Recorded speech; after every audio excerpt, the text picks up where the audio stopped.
After I was reborn, 3 hot widows with big melons who died saving me were alive again and begged me to let them live with me and become my wives. In my first life, I had sent them away because I was scared of village gossip. All 3 later died pulling me out of a mudslide, and I spent the next 50 years regretting one cowardly answer. So, when Hazel Prescott asked me for a straight yes or no, I said, yes, this is your home now, and anyone who tries to bully you answers to me.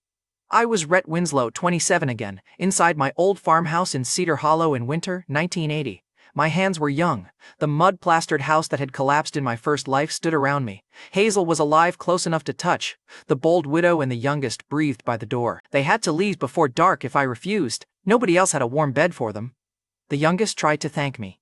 Her stomach growled so loudly it cut the sentence in half. She turned red from her ears to her collar. The bold widow looked away to spare her pride. Hazel closed her eyes. "When did you last eat?" I asked. Hazel hesitated. "Yesterday morning." The youngest shook her head. Hazel's jaw tightened. 2 days ago. Hazel still searched my face. "You mean all 3 of us, Rhett?" "I mean this house belongs to all 4 of us now," I told her. "Nobody gets thrown back into the snow. Look, starvation does not care how dignified your lie sounds. It will snitch on you in front of everybody." I crossed the smoke-black kitchen and knelt by the firewood. I pulled away 3 split logs. Beneath them sat a shallow pit covered with old cloth. Inside were roughly 10 pounds of sweet potatoes. The youngest stared into the pit. "Those are yours?" "They are ours now. I had hidden them because I was found abandoned as a baby and raised as farm labor. The woman who took me in gave her own 2 sons, the houses, fields, animals, and family pride. I received the work. I carried the potatoes to the stove and filled the pot. Hazel fed the fire. The bold widow scrubbed dirt from the skins. The youngest held each clean potato like somebody might take it back. In my first life, I married a good woman who accepted that empty house and a broke husband. When she became sick, the woman who raised me locked away grain and refused medical money. I borrowed, sold blood, and still buried her. The 3 widows helped when my own family would not. Hazel carried water. The bold widow washed clothes. The youngest stayed through the burial after everyone else left. The water began to heat. They understood rejection too. Hazel had been sold to a dying invalid. The bold widow married a man with tuberculosis. The youngest was handed to a man who could barely care for himself. Every husband died. Both families rejected each widow. The village called them husband killers. Hungry men saw 3 targets. I dropped the first potatoes into the pot. In my first life, they came to the same house and asked to live with me for protection. I sent them back into winter because gossip scared me more than their danger. The lid started rattling. Months later, a mudslide caught me on the mountain. The youngest shoved me aside and took a boulder meant for me. The bold widow dragged me downhill until a falling tree crushed her. Hazel carried me last. She pushed me into a cave and the second slide buried her. I survived. All 3 died. Steam filled the kitchen. I turned the potatoes before the bottom scorched. I spent the next 50 years alone and became an elite hunter. I mastered shooting, tracking, cooking, and survival. Every useful skill arrived too late for them. Then I died old and alone. My next breath came inside the house that should have been rubble. My hands were young. Hazel was alive. The calendar read 1980. Saying yes fixed the cowardice. Feeding 3 starving women was the first bill. The potatoes finished boiling. Soon, all 4 of us sat around my rough table. Hazel pushed the largest potato toward me. "You found them. Eat first." I split it 4 ways. "We eat together. First rule of the house." Hazel swallowed tears. The bold widow burned her tongue and pretended she had not. The youngest saved half in her palm. "Finish it," I told her. "It's for tomorrow. I'll find tomorrow's food tomorrow." The bold widow looked around the empty kitchen. "That's confident. Give me until sunset." Hazel's mouth twitched. "1 day in the house and you're showing off." 3 beautiful women watched me like I had invented dinner. My young body noticed. I stayed quiet because survival had already given me enough problems. The youngest finally ate. Hazel touched the table and whispered, "A family meal." I stood before the room became a crying contest. "You 3 take the bed. I'll sleep on the floor." All 3 women froze. That night, in the only bedroom, the one bed caused a new problem. I spread a blanket on the floor. Cloth rustled behind me. When I turned, Hazel had loosened her coat. The other 2 were doing the same. I faced the wall so fast I nearly headbutted it. "What are you doing?" Hazel forced the words out. "Keeping our side of the bargain." The bold widow kept her voice steady. "We know what people expect when 3 women ask 1 man for shelter." The youngest whispered, "We won't complain." Hunger had taught them that safety always came with a price. I turned back and pulled Hazel's coat closed before she could open it farther. "No." Hazel went pale. "You don't want us?" "I want you safe," I told her. "That doesn't buy me your bodies." The bold widow stared at me. "Then what do you want?" "Tonight? Sleep. Tomorrow? Meat, firewood, and winter clothes." The youngest blinked. "That's all?" That's plenty. I'm one man with one bed and 6 potatoes. Respect the difficulty setting. The bold widow laughed before she could stop herself. Good, the room needed air. I pointed at the bed. You sleep there. I sleep here. Nobody owes me anything. Hazel caught my sleeve. Rhett, people will talk. People talked while you starved. I don't take orders from people who watched it happen. She released me slowly. The bold widow pulled her coat tight again. You are either decent or very strange. Those options can share a roof.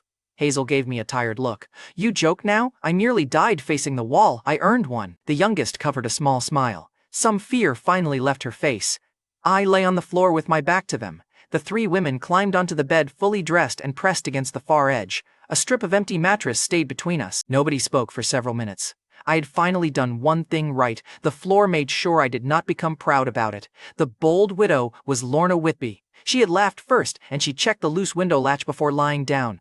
The youngest was Millie Caro. Her stomach had exposed their hunger. She still folded the spare coat beneath Hazel's head and claimed she did not need a pillow. Hazel Prescott was the composed one who had demanded my answer. She took the bed's edge nearest the door, placing herself between the others and anyone who entered. Hazel pulled the blanket over Millie. Lorna wedged a stool beneath the loose window latch. I moved the stool to the door, where it would actually slow an intruder. Hazel watched me test it. You truly mean to keep us here? Yes. She nodded once and lay down. That was the first answer she accepted without checking my face again. The woman who had raised me was Martha Winslow. I knew she would come the moment she smelled food, money, or freedom. Martha had 3 talents. All of them were annoying. Behind me, the widows whispered. Lorna murmured that her paper marriage had never reached a real wedding bed. Millie whispered that hers had not either. Hazel said illness ended hers first. Then Hazel reminded them that none of it was payment I could collect. Lorna's voice sharpened. He didn't ask for anything. We don't turn on him later. Hazel answered. Whatever comes, we stand together. Millie's soft voice followed. He gave us a home. Their voices dropped after that. I caught no more, and I did not pretend I had. What I heard was enough. They were promising to stand together. I kept my eyes closed and left the rest private.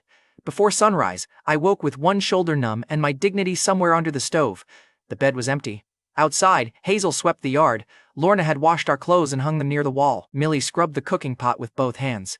The yard already looked less abandoned. Hazel had cleared the flue.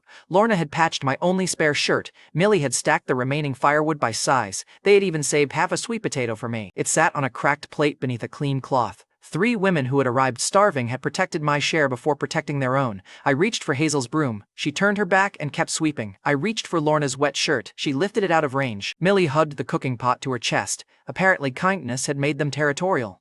I picked up the potato. Which one of you is trying to starve again? Millie pointed at Lorna. Lorna pointed at Hazel. Hazel kept sweeping. Eat, Rhett. 3 widows had formed a conspiracy before breakfast. Rich hunting parties had shown less coordination.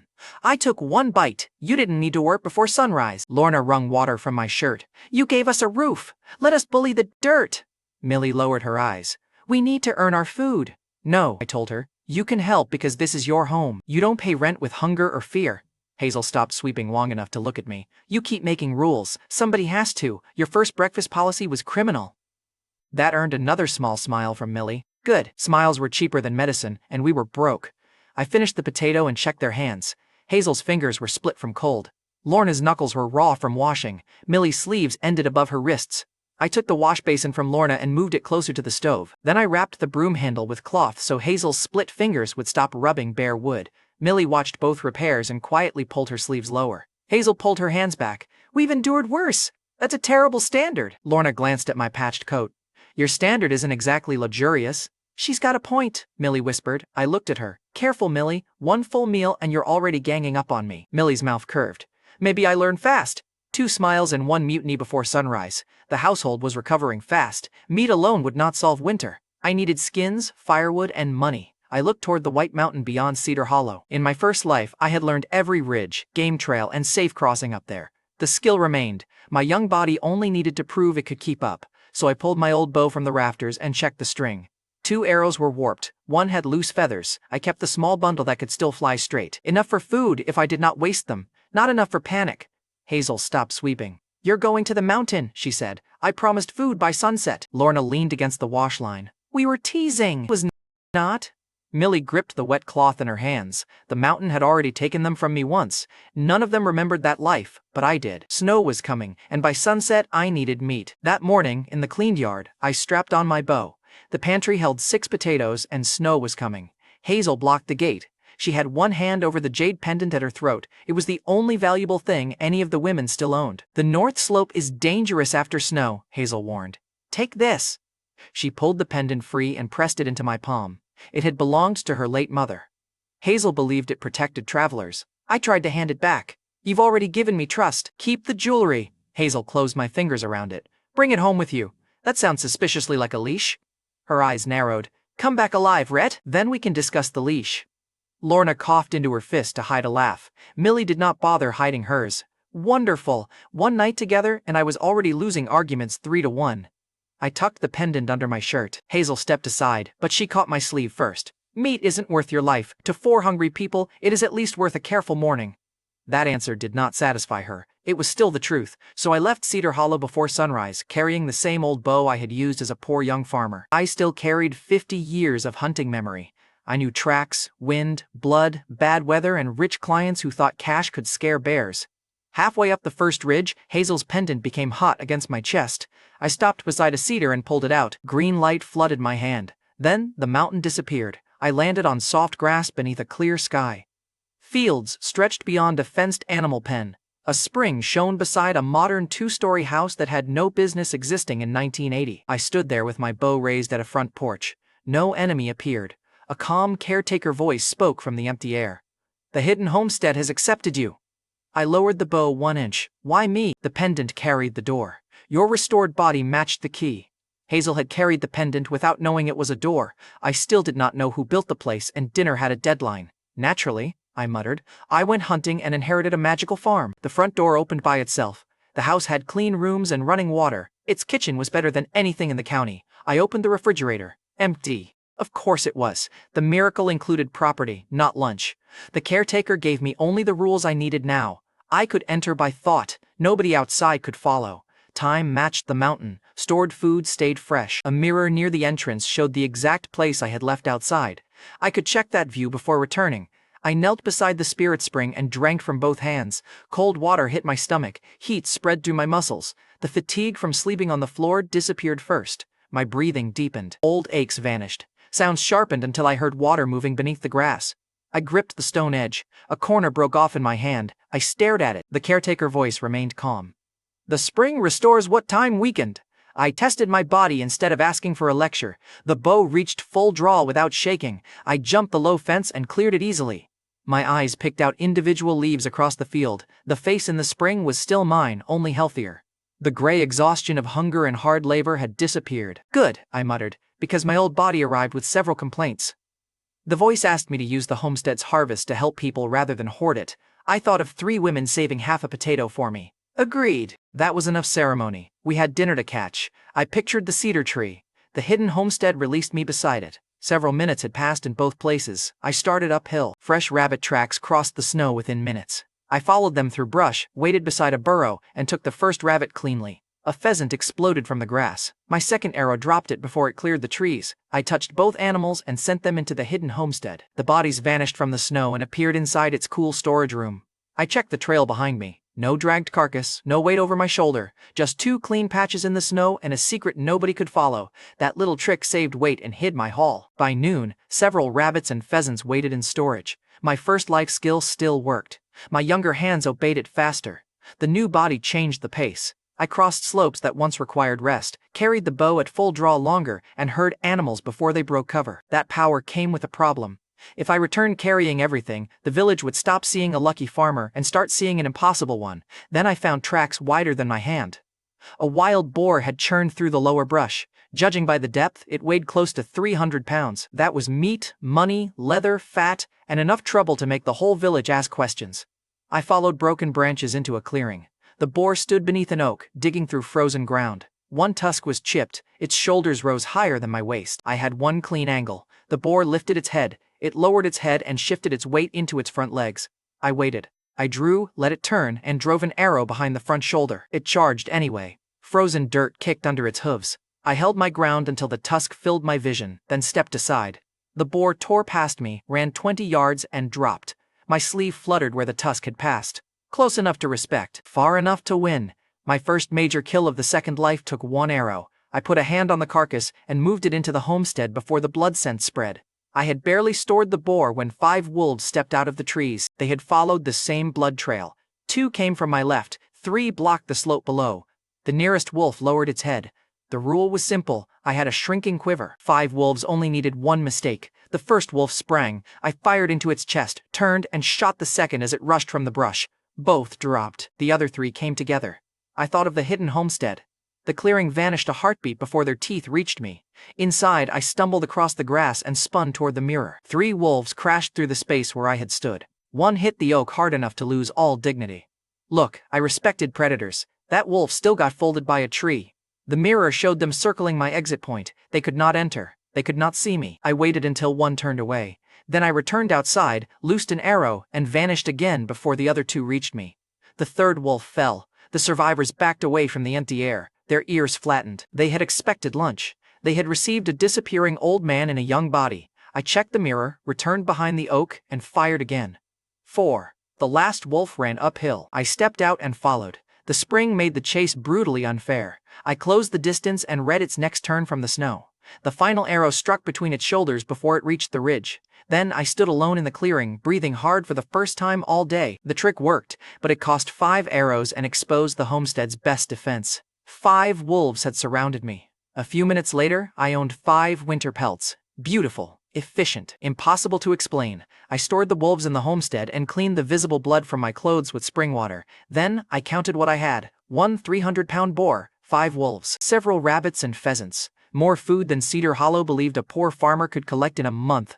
If I carried all of it home, Martha would arrive before I finished opening the gate. Half the village would follow. Somebody would eventually notice that my house contained more meat than floorboards, so I hid the real haul. I kept the boar, wolves, and most small game inside the homestead.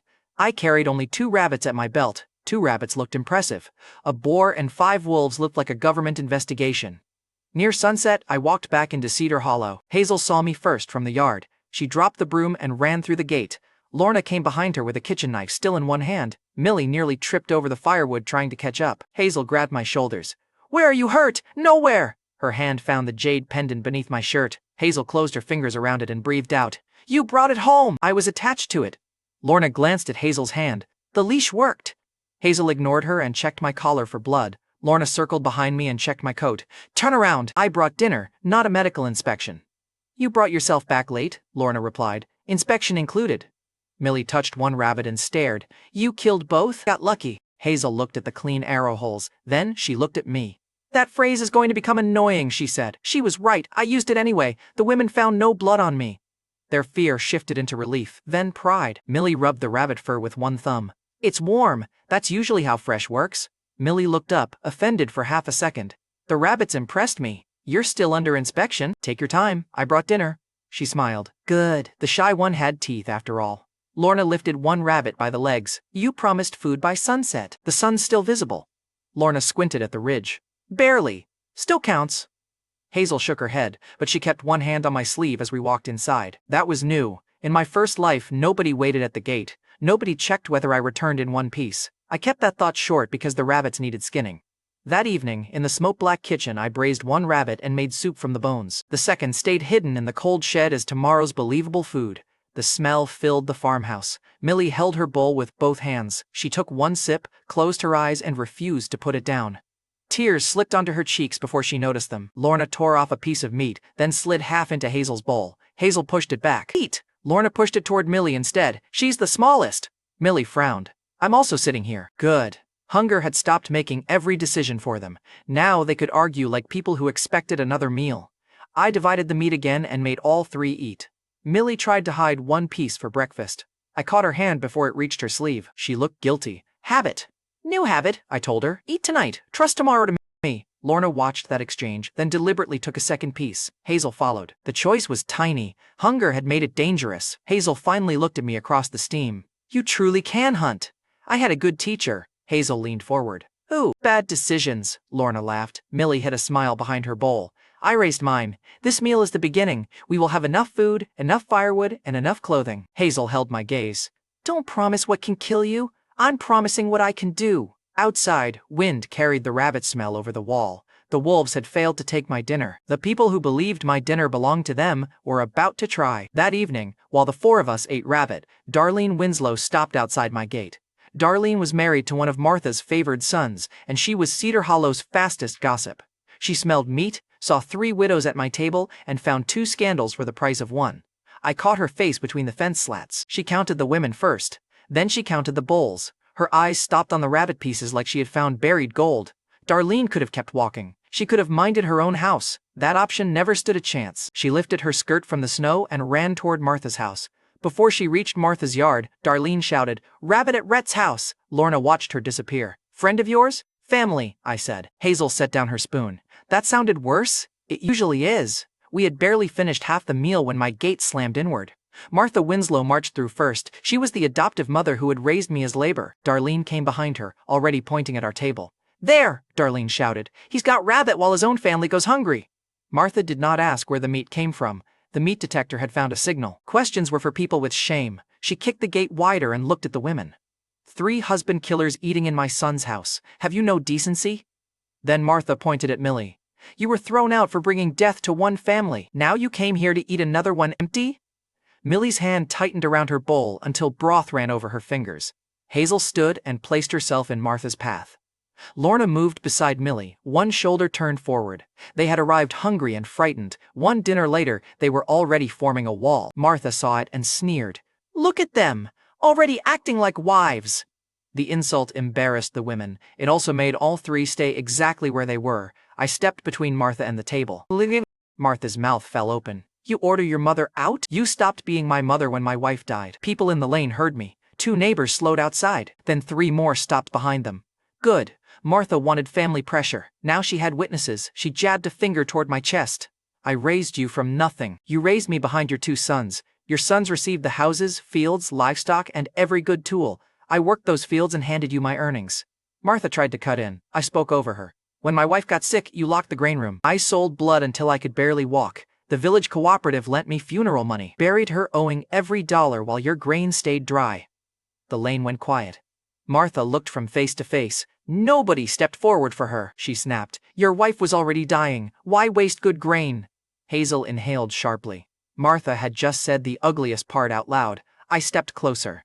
"That sentence is why you never touch my table again." Hazel's face hardened. Lorna put one hand on Millie's shoulder. I pointed toward the 3 women. "They carried water, washed clothes, and stayed through the funeral. You did not." Martha's finger lowered. One of the older villagers outside muttered, "That's true." Another woman called from the lane, "We all saw him beg." Nobody called me ungrateful. The older villagers kept their eyes on Martha. Martha abandoned the food argument and attacked the women. "You're living with 3 widows before your wife's grave is cold," Martha snapped. "The whole village will know what kind of man you are." Darlene smiled. Sexual gossip was her specialty. She leaned around Martha. "People will say this house is filthy. 3 women under one roof with 1 man? I can make sure every family hears it by breakfast." Hazel took 1 step forward. I raised a hand. My first life memory held one ugly detail about Darlene. I needed her to keep talking until the whole lane heard the threat. Darlene saw my silence and grew brave. Terrible habit. "I'll tell everyone they trade favors for food," she added. "The cooperative wives will hear it. Every market cart will carry it. Let's see who lets them near a respectable home after that." That threat could cost the women work, food, and any other shelter. Her gossip could leave them hungry and homeless again. Millie's face drained of color. Lorna's jaw tightened. "I let Darlene enjoy her confidence for 1 more breath." "Are you finished?" I asked. She lifted her chin. "I've barely started." "Good. Before you discuss respectable homes, ask the man you keep pretending not to know. Ask Buck Tiller about the black mole under his left hip." Darlene's smile vanished. Martha turned slowly. "Who's Buck Tiller?" Darlene backed into the gate. "Nobody." "Then why did your face change?" I asked. Martha grabbed her arm. "How would Rhett know about a mole under another man's clothes?" Darlene panicked. "Do not ask me that." Everyone in the lane laughed. A boy at the back repeated, "Do not ask me that," and his mother yanked him away while laughing harder. One neighbor who had been nodding with Martha stepped across the lane, putting distance between them. 2 cooperative wives shifted their children away from Darlene. One muttered that respectable homes should start with respectable wives. Millie saw the movement and some color returned to her face. Man, what a cell phone! Darlene had arrived to accuse 3 starving widows and proved her own affair in front of the lane. Martha stared at Darlene, then moved her grip from Darlene's arm to the back of her coat.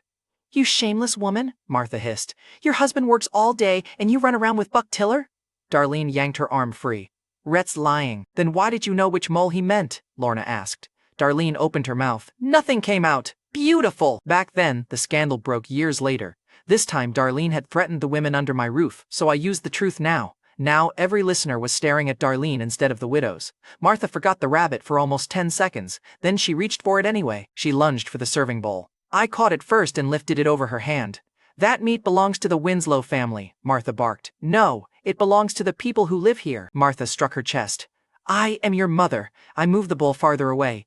You are a woman trespassing in my yard. Her face twisted. You deny me one bite? I would deny you one grain. Martha reached again. I pulled the bowl away. If you're desperate to eat something from my property, the toilet is behind the shed. I'm sure it has a share for you. The laughter outside became vicious. Darlene covered her face. Martha stood in my yard with one hand extended toward rabbit she could not touch. A woman outside lifted her own bowl out of Martha's reach on pure instinct. Another villager laughed and copied the motion. Martha saw every hand move away. For years her hand had entered my grain sack, my pay envelope, and my kitchen. This time it closed on air. The whole lane watched me refuse her. An older man near the gate shook his head. Martha, the family separated after the funeral. You cannot keep claiming his table. A woman beside him looked at the widows. They helped his wife more than you did. Several villagers stepped closer to my side of the gate. Martha saw them move. She pointed at me with a shaking hand. You will regret choosing outsiders over blood. The outsiders showed up when blood did not. Darlene tried to slip through the gate. Martha seized her sleeve. You're coming with me. Darlene stumbled after her while the crowd laughed about Buck Tiller's mole.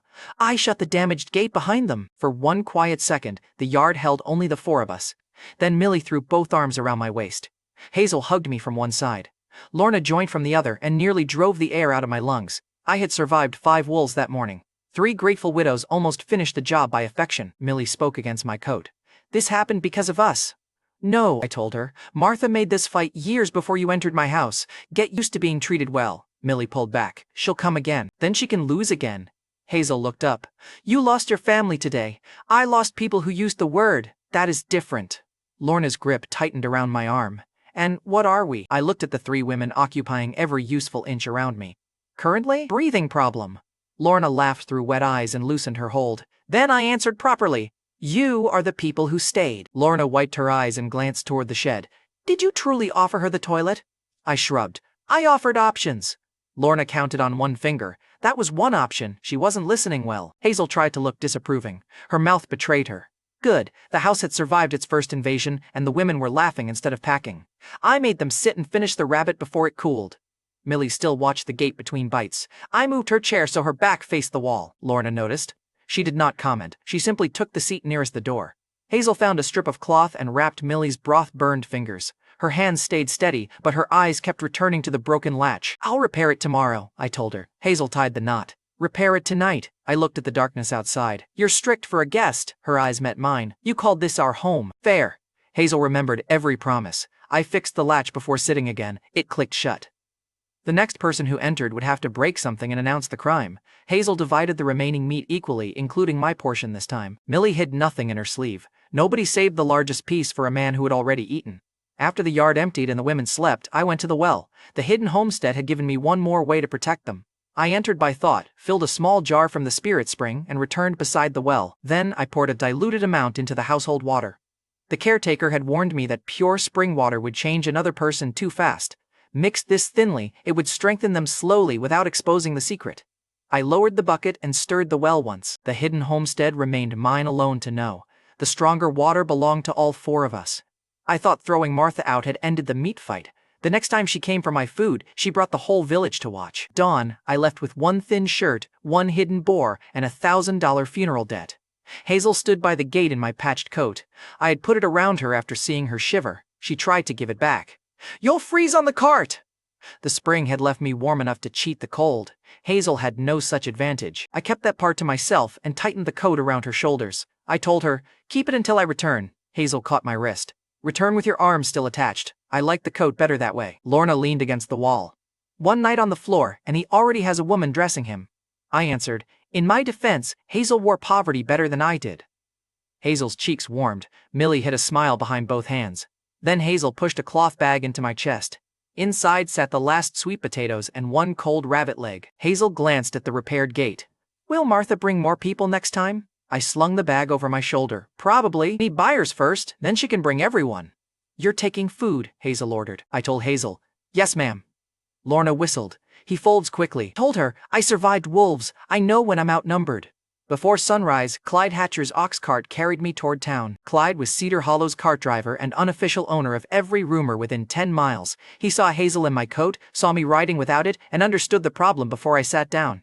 So the widows stayed, Clyde remarked. I told him, they live with me. Clyde grinned. That answer will feed the village for a week. I looked down the road. The village should try potatoes. Clyde laughed and snapped the reins. Several women already sat in the cart. They had mocked my empty house for years, so naturally they studied my patched shirt like it owed them entertainment. One asked whether 3 widows had eaten me poor yet. I looked at the empty road behind us. Strange. I don't see you bringing them breakfast. Her smile died. Clyde's shoulders bounced with another laugh. A mile later, Clyde lowered his voice. Martha will keep using gossip. You need a clean answer people can repeat. Reminded him. I already gave her one. Clyde snorted. You gave her the toilet. I nodded. A clean answer. Clyde nearly dropped the reins. Then he explained the useful part. Earl Blevins, our village chief, could record Hazel, Lorna, and Millie as household helpers. The label would strip away Martha's favorite excuse. Stupid people would remain stupid. Earl also witnessed your family separation, Clyde added. And he handled the cooperative loan after your wife died. Good. If Martha brought the whole village, I plan to give them facts with names attached. At the edge of town, I paid the alley guard and entered the illegal market. Cash moved there without ration coupons. Getting caught could mean a fine, prison, or both. The buyers accepted that risk because winter meat had become more valuable than good manners. The guard looked at my empty hands and smirked. Poor farmers usually entered hoping to sell a rabbit or buy half a sack of grain. I looked too poor to have anything worth selling. I stepped behind an empty shed, entered the hidden homestead, and put both hands on the bore. A moment later, I walked back into the alley carrying almost 300 pounds across my shoulders. The guard who had called me skinny stopped chewing. A butcher stared at the carcass. You carried that alone? I told him, no. The boar helped until the last hill. He checked my face, decided I was serious, and called 2 more buyers. The first offered $8 a pound. I shifted the boar back onto my shoulders. Then I'll sell to someone with better eyesight. 9 came from the second buyer. I kept walking. The third buyer slapped the scale. 10, take half. That opened the bidding. They skinned and weighed the saleable meat while I kept the hide. 290 pounds changed hands at $10 each. The butcher counted $2,900 notes into my hand. His assistant counted them again, slower, while staring at my patched shirt. I left that table with $2,900 in cash and the rolled boar hide over one shoulder. Look, the poorest man in Cedar Hollow had just made nearly 3 years of ordinary wages before breakfast. I enjoyed that for 6 seconds. Then, Winter started spending it. Official stores still required ration coupons. I spent $270 on them, then placed the coupons beside my cash. The grain seller's folded arms dropped. He loaded flour, cornmeal, oil, salt, and sugar. The seed seller stopped haggling and packed potatoes, corn, beans, and cold weather vegetables. At the animal stalls, I bought chicks, ducklings, and 2 breeding rabbits. The seller looked from the cages to my patched shirt. Are you opening a zoo? He asked. I'm opening breakfast. He hugged the money to his chest like I had rescued him personally. The caretaker had said fed crops and animals grew faster inside the hidden homestead. Behind the stalls, I moved the cages and seeds through the door in my mind. One boar sale had become a food engine. At the cloth stall, I bought soap, thick cotton, and 3 bright bolts. Deep blue for Hazel, red for Lorna, soft green for Millie. The seller held up the red bolt.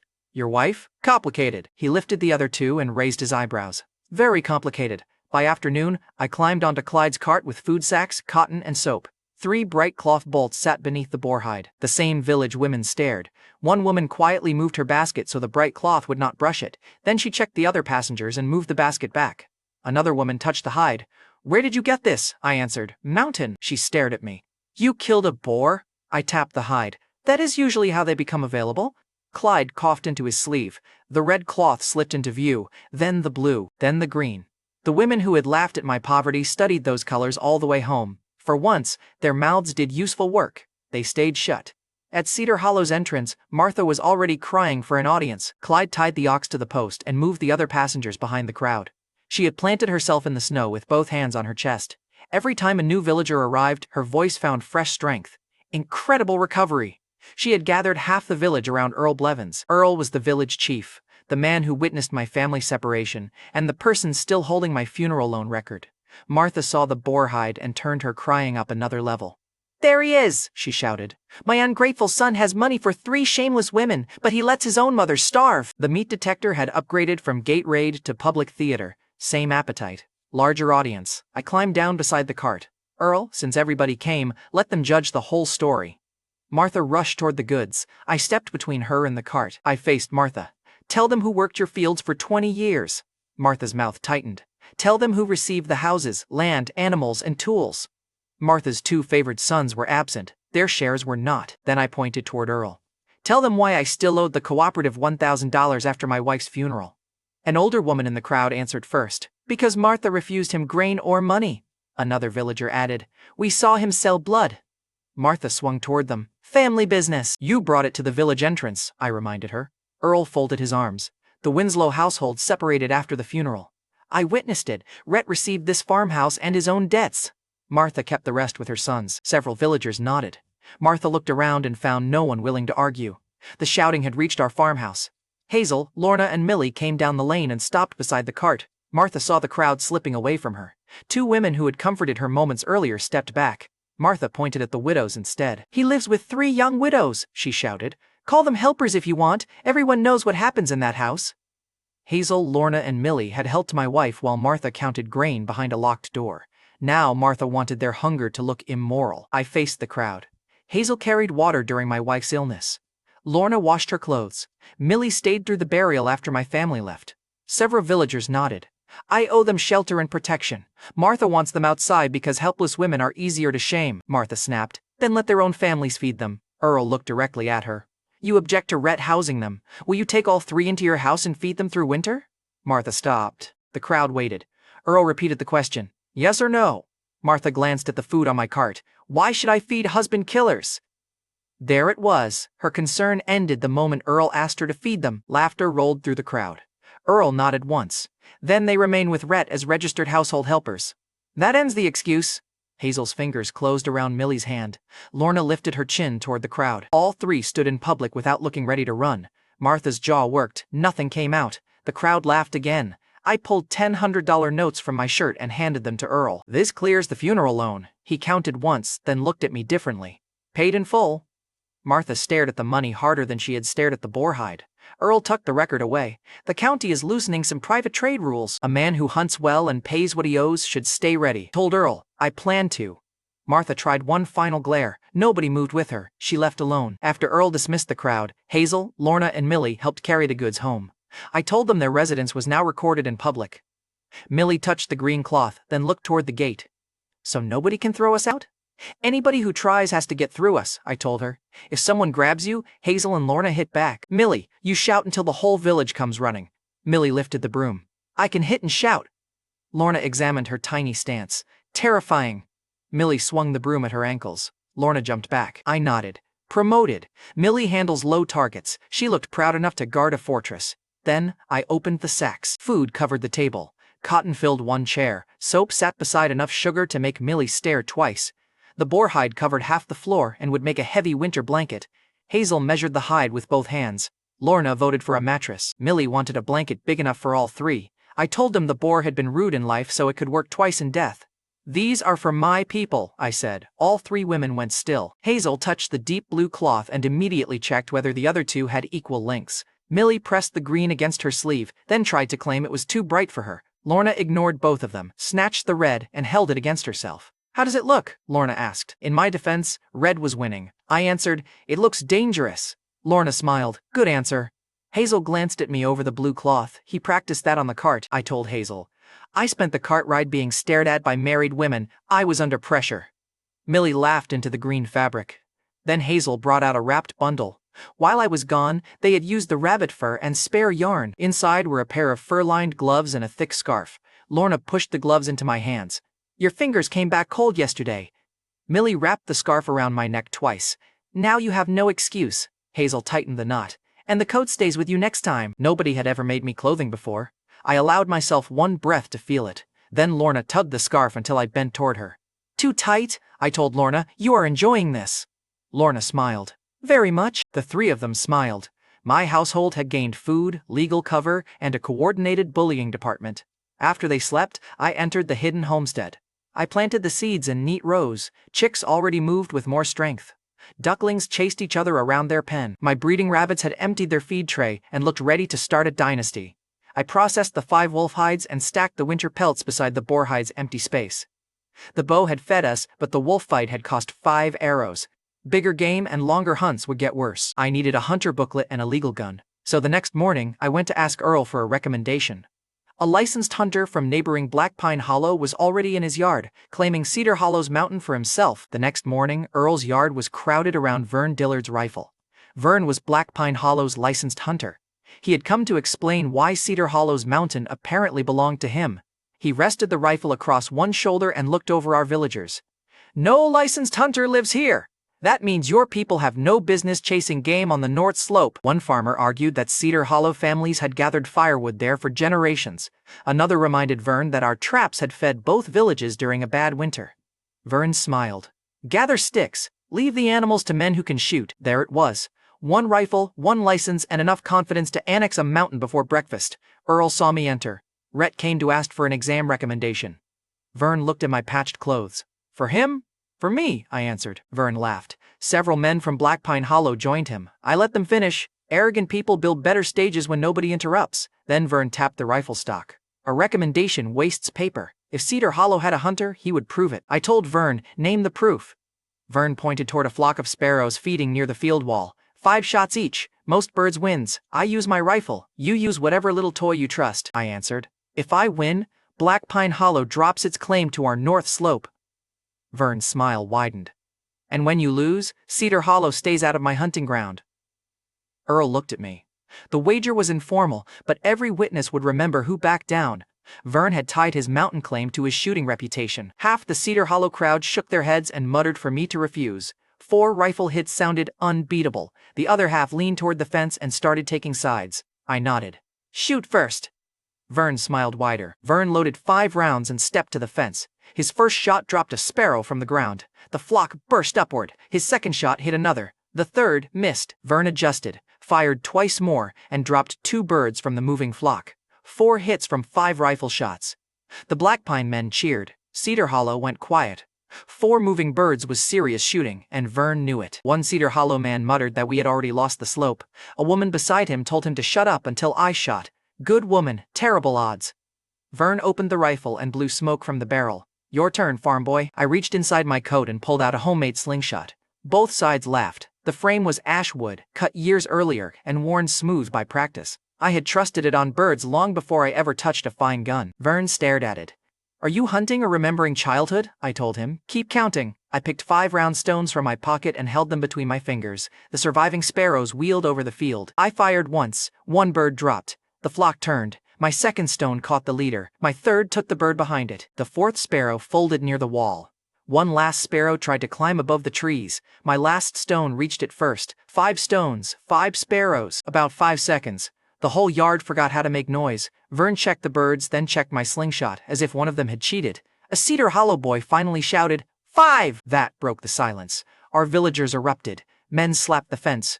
2 women started arguing over who had predicted my win, although neither had. The man who had declared the slope lost began explaining that he had always believed in me. Earl laughed hard enough to bend at the waist. Vern's face went pale. He had brought a rifle to humiliate an unlicensed farmer. The farmer had answered with a child's toy. He was cooked, and everybody had counted the stones. I held out my hand. "The North Slope." Vern ignored the hand. "A slingshot trick doesn't make you a hunter." I told Vern, 4 birds say it makes me better than you today." The crowd made sure he heard that one. Vern picked up his rifle. "Black Pine Hollow will stay off the slope until your exam. Fail, and this discussion returns." He left before Cedar Hollow could cheer again. Earl wiped his eyes. "I'll sign the recommendation." I asked Earl, "You had doubts?" Earl grinned. "I had paperwork. Now I have entertainment." That evening, Irene Blevins arrived at our farmhouse with a basket of eggs. Irene was Earl's wife. She had already told Hazel, Lorna, and Millie the story before I got through my own gate. 5 birds with a slingshot," Irene announced again. Vern looked ready to arrest the stones. Lorna turned toward me. "You said you needed a legal gun. You forgot to mention you were already dangerous with a forked stick." I told Lorna. "I got lucky." Hazel pointed at me. There, that phrase again. Millie took my right hand and examined the fingers. 5 times? I told Millie. Luck can be persistent. She pressed her thumb against the callus at my index finger. This doesn't feel lucky. Lorna leaned closer. Careful, Millie. Keep inspecting him like that and he'll start charging. Accept eggs, I told her. Hazel folded her arms. Your modest act is more annoying than bragging, told Hazel. Good. I was worried it lacked impact. Lorna took my other hand. Show me how you held it. Positioned her fingers around the empty frame. Lorna deliberately leaned closer than the lesson required. Hazel cleared her throat. The slingshot is in his hand, Lorna. Lorna smiled. I know exactly where it is. 3 women leaned over my hands at once. I had beaten a rifleman in public and still lost control of the room before dinner. Irene watched them, smiling far too knowingly. Earl says the exam is tomorrow. Hazel's grip tightened. With real rifles? Irene nodded. Yes. Lorna looked at my hands again. Try not to embarrass the whole district. Leave some work for later. Millie placed 2 eggs in front of me. For luck. Hazel moved a 3rd egg beside them. He apparently needs a lot. Millie studied me. Were you scared you would miss? I told Millie. Missing worried me less than coming home and explaining it to you 3. Lorna nodded. Correct answer. We would have been unbearable. I told Lorna. You already are. Hazel smiled. And you keep coming back. After Irene left, the 3 women carried the basket into the bedroom and shut the door. Their voices stayed low. I heard my name twice, then Lorna laughed, then all 3 started arguing at once. Whatever they settled in that private council remained theirs. At the time, I knew one thing. Nobody sounded afraid. The following morning, Clyde's cart carried me toward the district militia compound. When I offered payment, he pushed my hand away. Bring Cedar Hollow a hunter booklet. We'll call the ride an investment. Clyde refused my fare. That was the first village respect that saved me money. Beautiful development. The militia range sat behind a long fence and a row of storage buildings. Applicants crowded around the firing line, each holding a recommendation slip. Captain Tobias Donnelly ran the hunter examination. He was a broad-shouldered militia officer with a quiet voice that made loud men lower theirs. Tobias took my paper, looked at my name, then studied my face a second longer than necessary. I noticed. He gave nothing away. Before I could ask, another applicant stepped between us. Mac Dillard was Vern's nephew and the favored gun trainee from Black Pine Hollow. He had heard about the slingshot loss and came to challenge me in front of the whole range. So you're Rhett Winslow, Mac remarked. My uncle said you got lucky. I told Mac, that story travels fast. Mac sneered. Country tricks won't help with a rifle. The Nebo hunter had practiced with militia weapons and arrived surrounded by friends. He looked at my patched coat and started talking like the contest was already over. Tobias cut him off. 5 rounds, 50 meters, center score decides the first test. A scorer placed a fresh target downrange. Mac leaned close enough for the others to hear. Try to keep all 5 shots on the paper. Tobias sent Mac to the line first. Mac handled the rifle well and returned with a tight group around the center. His friends applauded like the booklet had already been printed. Mac laid his target on the bench beside me. That's what training looks like. Useful sample, I told him. I checked the rifle's action, weight, and sights. My hands remembered thousands of rounds from a life nobody else had lived. Tobias watched the inspection. His expression changed by half an inch. I raised the rifle and fired. The first bullet punched the center. Mac scoffed. Beginner's luck. I fired again. No second hole appeared. Mac laughed. There's the miss. The scorer lifted his binoculars. Hold. I fired the 3rd shot. The target still showed one opening. Mac stopped laughing. The 4th and 5th bullets followed the same path. When the range cleared, the scorer brought the target back. One ragged hole sat in the center. He checked the paper from both sides. Tobias pressed one finger against the torn edge. 5 rounds, Tobias confirmed. One opening. The scorer held the target by its corners. His hands had been steady while rifles fired. Now the paper trembled. Mac pointed at the rifle. The sights were adjusted for him. Tobias turned the same weapon in his hands. You watched it come from the rack. Mac tried again. Then the target tore. 5 bullets tore it, Tobias replied. The applicants crowded closer. Mac's friends stopped standing behind him and edged toward the target instead. One of them quietly moved Mac's target off the bench. His tight group had looked impressive for almost 3 minutes. Now his own friends crowded around my target instead. Mac stared at the target. That's impossible! I opened the rifle and set it down. You told me to keep them on the paper. A soldier behind Tobias turned away to hide a laugh. 2 applicants who had laughed at my coat moved aside when I stepped past. Mac's friends stopped smiling. Tobias looked at me again. Where did you learn weapon handling? I answered. Long practice. Tobias narrowed his eyes. Military? Shook my head. Mountains. That answer was true. I left out the 50 years of practice nobody there could know about. Tobias kept studying me, and I kept giving him nothing useful. After shooting, Tobias led the remaining applicants into the wet hills behind the compound. 3 cloth markers were hidden on separate routes. We had 1 hour to find all 3 and return. Max sprinted the moment Tobias released us. Most applicants followed. I stood still. Rain had softened the ground. Militia boots had left the main trail beside a crushed fern. I followed the heel marks and found the first cloth under a fallen log. The second route crossed bare stone. One rock had fresh moss scraped from its edge, and the next ledge hid marker 2. A wet streak on dry cedar bark gave away the third. I pulled the cloth from the root and returned in 15 minutes. 2 scorers were still arranging water for applicants they expected much later. One nearly dropped the bucket when I held out all 3 cloths. Tobias checked the markers and the clock. One scorer muttered, "He's part dog. Better diet," I replied. Tobias nearly smiled. Mac returned nearly 50 minutes after the start. He carried 2 cloths and enough mud to prove he had searched the entire hill incorrectly. One of his friends asked where the third marker was. Mac looked at me instead of answering. He saw all 3 markers in my hand. His jaw locked. The embarrassment had turned ugly. Only 7 applicants remained after the first 2 tests.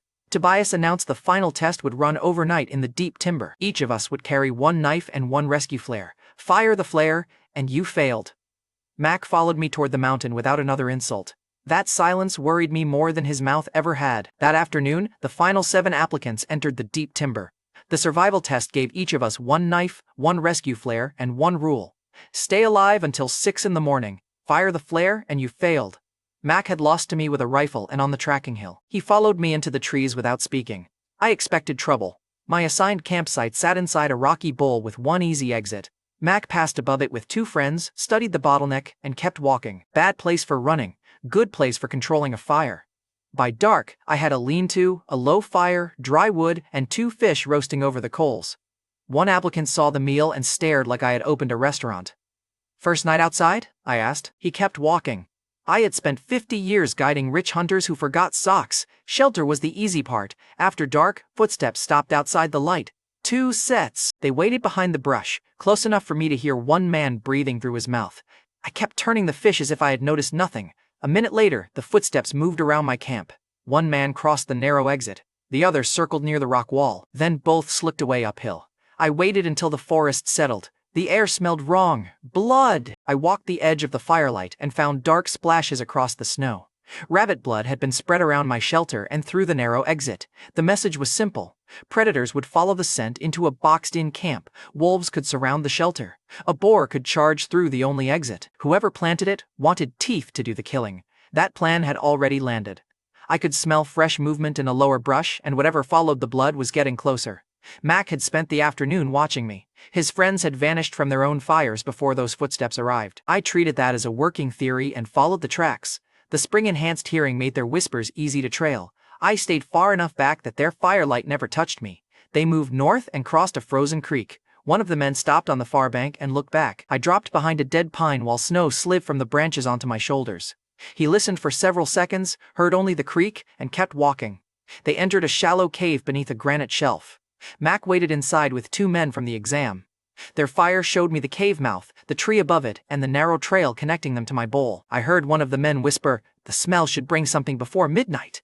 That confirmed enough. I backed away before they saw me. Direct accusation would give Mac time to deny everything. Cleaning the blood would leave him free to try again. So I improved his plan. I dragged a blood-soaked branch from my camp toward the cave. At every turn, I refreshed the scent until the line leading to Mac was stronger than the trail around my shelter. Then I sharpened stakes and set them behind the brush at my own entrance. Anything that ignored the new trail would still meet an ugly welcome. By midnight, the mountain went quiet. Then the brush below my camp started breaking. 1 wild boar pushed through first. 2 more followed. All 3 had their noses down. They smelled the rabbit blood and came straight toward the fire. A boar can ignore pain when it charges. It hates flame before the charge begins. I pulled 2 burning branches from the fire and stepped into the exit. The lead boar lifted its head. I threw 1 branch to its left. Sparks burst across the snow. The lead boar veered right, directly onto the stronger blood trail. Its partner followed. The third ignored the first flame and charged me. I waited until its head dropped, slammed the burning branch into the snow across its path, and jumped behind the rock wall. Heat and sparks hit its face. It swerved hard enough to tear a groove through the brush.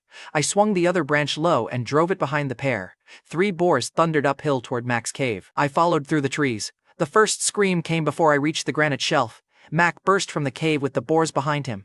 Then he climbed the nearest tree faster than he had moved during tracking. One of his friends scrambled onto the rock ledge. The other wedged himself between two roots and started begging every saint he remembered. The boars tore through their camp. Blankets, food, and firewood went everywhere.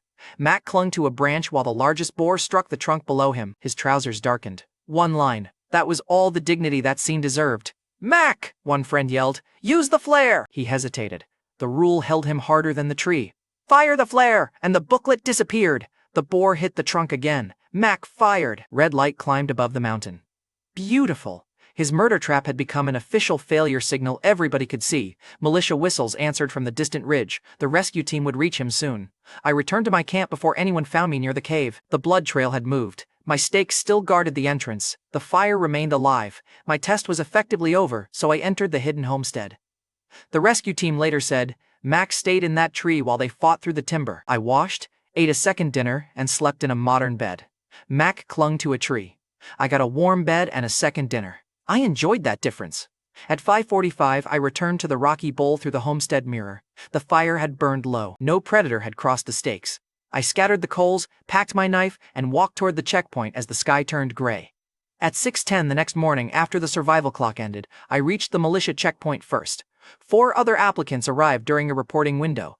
5 of us had passed. Tobias looked at my clean coat and rested face. "How was the night?" I told Tobias. "I slept well." His left eye twitched. A soldier behind him looked toward the mountain. "We heard screaming for 2 hours," I told the soldier. "Some camps were louder than mine." Tobias stared at my clean coat for another second. The test rewarded results, so he moved on. The rescue party arrived after sunrise. Mac came down on a stretcher with torn clothes, bruised pride, and a smell nobody discussed politely. His 2 friends walked behind him. Both avoided my eyes. The Nepo hunter saw me standing beside the pass marker and sat upright. "He did this!" Mac shouted. "Rhett sent those boars to my cave!" Tobias turned toward me. "Did you?" told Tobias. "I spent the night at my assigned camp." Mac pointed with a shaking hand. "He moved the blood trail." I looked at him. "What blood trail?" Mac's mouth opened. Nothing came out. The checkpoint went quiet for a useful reason. To explain my supposed crime, Mac had to explain the rabbit blood around my shelter. He also had to explain why his men knew it was there. I faced his 2 friends. "You walked through my camp after dark. Tell Captain Tobias what you carried." The first man stepped back and looked at Mac for help. Mac stared through him. The second folded. "Rabbit blood? Mac told us to spread it." The first man nodded too quickly. He said the animals would make it look accidental. Mac twisted on the stretcher. "Shut up!" Too late. The murder plan had finally found a witness with weak knees. Tobias's face hardened. "You used predator bait inside another applicant's camp?" Mac tried to sit taller. "It was only a prank with boars?" I asked. "Bold defense." One soldier laughed once, then stopped when Tobias looked over. Mac had already failed when he fired the flare. His own man made sure everybody understood why. Tobias ordered the stretcher moved aside and called the 5 passers forward. He handed each of us a hunter booklet. Mine had a red cover, my name, and the district seal. The scorer who had watched my one-hole target passed it over with both hands. Yesterday he had called me a farmer. Today he used my name. The little booklet changed what I could do. It gave me legal hunting status and made me eligible for a registered hunting gun. Once a weapon was issued, every shell would be logged, with 50 allowed each month. No wasted shots, fair enough. Tobias held my booklet a moment longer. "You are the first licensed hunter from Cedar Hollow." Several soldiers applauded. The scorer from the shooting test looked at my hands again. 2 applicants who had laughed at my patched coat shifted aside and made room for me at the pass marker. Behind them, Mac's friends stopped calling him the favorite. One looked at the red booklet in my hand and then at Mac's stretcher. Then Tobias lowered his voice. "Mac Dillard holds grudges," told Tobias. "He also holds trees." Tobias almost smiled. "I'm serious," I told him. "So am I. I'll watch him." "Mac hurt us." The hatred on his face stayed sharp, but he had no accusation left that did not expose himself. His immediate challenge was over. His grudge was not. Near sunset, Clyde's cart brought me home to Hazel waiting beneath the cedar tree. She had my coat wrapped around her. Snow had packed around her boots, and both hands were red from the cold. The moment she saw me, she ran. The cart was still moving when she caught the side rail and forced Clyde to stop. Hazel grabbed my shoulders, checked my face, then pulled open my coat to search for blood. "I'm fine," I told her. Hazel kept both hands on my coat. "You were gone all night," I reminded her. "That was the exam." Hazel's fingers tightened. "I had a nightmare." The fear in her voice made me stop joking. Hazel pressed both arms around me in front of Clyde, the cart, and 3 villagers walking home. I held her until her grip loosened. Clyde cleared his throat. "Should I circle the village, or are you two finished?" Hazel stepped back, bright red. I showed her the hunter booklet. Passed. She touched the red cover, then hugged me again. Clyde shook his head. First hunter in Cedar Hollow, already captured at the entrance. I told Clyde, wolves gave me more room. Hazel looked up. Then go hug one, I told Clyde. See? Dangerous. Lorna and Millie ran from the farmhouse before Clyde stopped laughing. Millie took the booklet with both hands. Lorna checked my sleeves for injuries and found none. You got lucky again? Lorna asked. I told Lorna. 3 boars helped. All 3 women stared. I gave them the clean version. Bad men used blood, the boars followed it back, and the flare ended Mac's exam. Millie looked horrified. Hazel gripped my arm. Lorna's expression turned cold enough to sharpen tools. Then Millie hugged my waist. Lorna joined from one side. Hazel took the other. I had survived wolves and boars. The widows remained the most committed threat to my breathing. That night, we celebrated Cedar Hollow's first hunter booklet with eggs, rabbit, and the last piece of candy in the house. Millie insisted the candy belonged to me because I had passed. I broke it into 4 pieces. Lorna accused me of ruining a perfectly good reward. Hazel kept the booklet beside her bowl and checked it every few minutes, as if the district might change its mind. Still real, I told her. Hazel slid it back toward me. Then keep coming home to use it. The booklet had barely reached Millie's hands again when the repaired gate shook under a heavy blow. Before the celebration candy was gone, Brock Fenley arrived with 6 men. The local bully carried a paper claiming Millie belonged to him. That afternoon in our farmhouse yard, Millie held the last piece of candy to my mouth. Then Brock Fenley kicked my repaired gate off its hinge. The board buried itself in the snow beside our table. Millie's smile disappeared. Brock was Cedar Hollow's loudest bully and the accountant's spoiled son. He brought 6 men, a fake marriage paper, and the confidence of a man who never paid for damage. Millie's hand stopped beside my mouth. The candy dropped into my palm. Behind him came Edna Vick, Millie's former mother-in-law. She had starved Millie, stolen her jewelry, beaten her for fighting off her brother-in-law, and thrown her into winter without a coat. Now Edna pointed at Millie like she had found missing livestock. There she is, Edna snapped. Brock paid $200. The paper is signed. Brock waved the page over his head. She comes with me today. Hazel stepped in front of Millie. Lorna held the rabbit knife low beside her leg. Millie stood behind them, shaking. The discount bride snatcher looked her over and smiled. Pretty little thing, worth the trouble. Millie's face went white. I stood. Read the room, Brock. Brock glanced at my hunter booklet beside the bowls. A red booklet doesn't make this your business, I answered. It became my business when you broke my gate. Edna pushed around Hazel and grabbed for Millie. I fed this curse for years. I can marry her where I please. You threw her out, I told Edna. You cannot sell her. Brock slapped the paper against my chest. This says I can. I took the page, read the 2 crooked signatures, and tore it once down the middle. That says you paid money for a woman who never agreed. I dropped the halves at Brock's boots. That is trafficking with bad handwriting. His 6 men spread across the yard. 2 carried clubs. The others used the confidence that comes from standing behind 5 equally stupid friends. Hazel pulled Millie toward the kitchen wall. Lorna shifted her grip on the knife. I stepped far enough from the table that nobody could use the women as cover. Edna's face twisted. She raised her hand toward Millie. I caught Edna's wrist before the slap moved an inch. Millie flinched anyway. Her body remembered that hand. I lowered Edna's arm and moved her behind Brock. Try again, and you leave with the same number of working hands you brought. Brock stepped close enough to breathe candy fumes at me. You think one village trick makes you dangerous? I glanced at the 6 men. No, their faces do. Brock's mouth tightened. He had one chance to leave with his pride bruised. Naturally, he chose the expensive option. Break him, Brock ordered, then take Millie. The first thug swung a wooden club at my head. I stepped inside the arc, drove my shoulder into his chest, and sent him into the broken gate. The board beneath him cracked again. That repair fund was becoming a real business. The second grabbed my coat from behind. I caught his wrist, turned, and threw him across the table. Bowls jumped. Hazel pulled Millie clear before the hot broth spilled. A third man aimed a fist at my ribs. I trapped his forearm against mine, struck his elbow, and drove my knee into his stomach. He folded before his friends reached me. 2 more rushed together. I kicked one knee sideways and punched the other under the ribs. One folded. The other hit the snow and stayed there, reconsidering employment. The 6th thug caught my sleeve.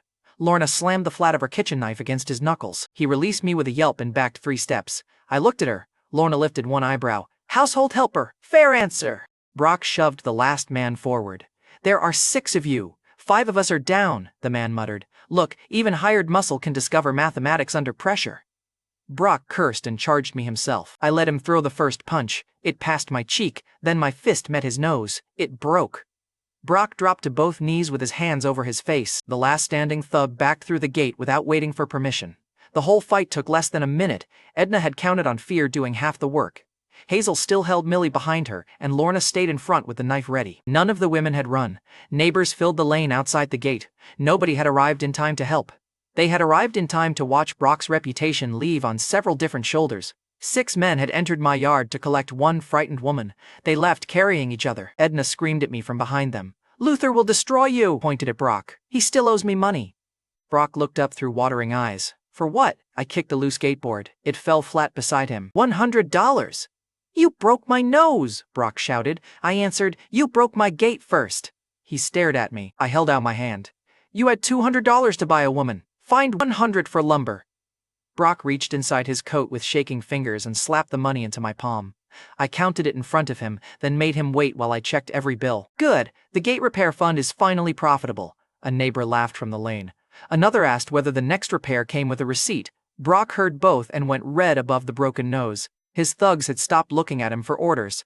They looked toward the road. Brock still had 6 followers on paper. In the yard, he had none. He staggered toward the road with Edna and the surviving thugs. I called after him. "Next visit costs more." Brock turned, saw me still holding his money, and left without another speech. That was his first useful decision. The yard went quiet after they left. Millie stared at the torn paper in the snow. Then her knees gave out. I caught her before she hit the ground. Hazel took one arm. Lorna took the other. Millie clutched my coat. "They came because of me," told Millie. "They came because Brock thinks women are property." Millie tightened her grip. "He'll bring his father." I brushed snow from her sleeve. "Then his father can learn the gate price too." Millie shook her head. "Luther controls the cooperative accounts. People disappear from work lists when he gets angry." Stopped smiling and put both hands around hers. "Listen to me. You are my person. Protecting you is my choice." Millie's eyes filled. "If Brock brings his father, I fight his father," I continued. "If he brings the county, I fight the county. If a king comes for you, the king gets in line." Millie pressed her forehead against my chest and held on.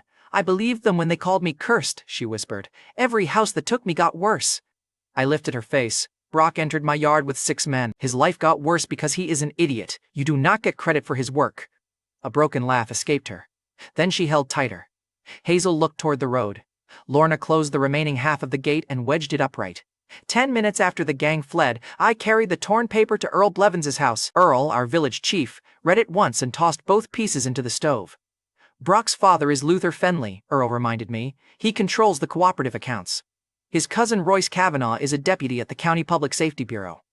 Royce was why complaints against the Fenleys vanished. Luther controlled work and food. Royce sent bruised complainants home quiet." Earl rubbed his jaw.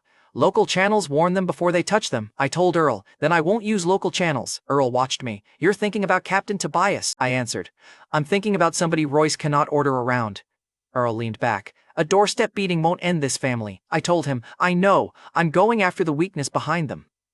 Before Earl finished warning me, Luther Fenley arrived at the same gate. Luther was Brock's father and the cooperative accountant who made poverty feel personal. Brock followed him with cloth pressed under his nose. Luther walked into Earl's yard without greeting either of us. "You assaulted my son," Luther declared. I answered, "Your son tried to abduct Millie." Luther pointed at me. "You will apologize, return the $200, and send the girl with him." I held up the 100 Brock had paid. "Wrong amount. This is gate money." Brock made a furious sound through the cloth. Luther's eyes narrowed. "You think a hunter booklet protects you from the county?" Earl answered before I could. "It means the district issues Rhett a gun tomorrow." Luther looked at Earl. Earl continued in the same dry voice. "Rhett placed 5 shots through one hole at 50 meters. Captain Tobias signed the result." Luther's gaze moved from my hands to the center of his own chest. His pointing hand dropped. He turned and slapped Brock across the back of the head. "You brought 6 men and still lost?" Brock stumbled. "Father, Luther cut him off. Shut up!" Luther dragged his son toward the road. At the gate, he looked back at me. "This is not finished." "I know," I told him. "That's why I'm still standing here." He left without demanding Millie again. Earl watched him go. "You scared him," I told Earl. "I let his imagination work." Earl warned me. "His imagination has Royce behind it." I picked up my coat. "So mine needs Tobias." The next morning, I went to the district militia warehouse for my hunting gun. Captain Tobias Donnelly checked my hunter booklet, then opened a long wooden case.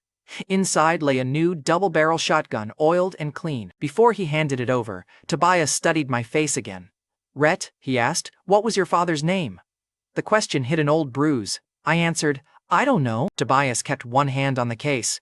You never knew him? Told Tobias. Martha found me abandoned as a baby. She raised me for work. Whatever name my birth father carried, nobody gave it to me. Tobias's fingers stopped on the latch. He looked at my eyes, my jaw, then the age written in my booklet. I waited. He asked nothing else. His stare put a new question in my head. Why did he care about a father I had never known? I left it alone while Brock's family was circling my home. Tobias lifted the shotgun. Before he finished explaining the break action, I opened it and checked both chambers. Then I closed it and mounted it toward the empty sand berm in one smooth motion. His gaze sharpened. You handle it like you've carried one for years. I learned fast. Tobias glanced at the one-hole target near his desk. Apparently, he issued 50 shells for the month everyone logged. I kept the chambers empty inside the warehouse. Long practice? Tobias asked. Longer than I look. He studied me again. I let him. Brock was urgent. My missing history could wait. The shotgun felt solid across my palms. The hunter booklet had made me legal. The gun made the status visible. When I brought it home that afternoon, Millie stared at it from 3 feet away. Can I touch it? She asked. I told Millie, unloaded and pointed at the floor. Millie placed one careful hand on the stock, then tried to lift it. The gun pulled her shoulder forward. I stepped behind her and steadied the barrels toward the floor. Like this? Millie asked. Finger away from the trigger. Both hands firm. Millie adjusted. Her back touched my chest for half a second, and she forgot the next question. In my defense, so did I. Lorna cleared her throat. The firearm lesson appears very thorough. Hazel took the shell box from me. It gets less thorough when the ammunition is locked away. Lorna immediately claimed the next turn. Hazel asked where I planned to store the shells. Millie refused to release the stock until she could lower it without help. Within 10 seconds, 3 women had written more gun rules than the district militia. I accepted all of them. I enjoy living. Then I slung the empty shotgun over my shoulder and returned to Tobias before sunset. I closed the warehouse door behind me.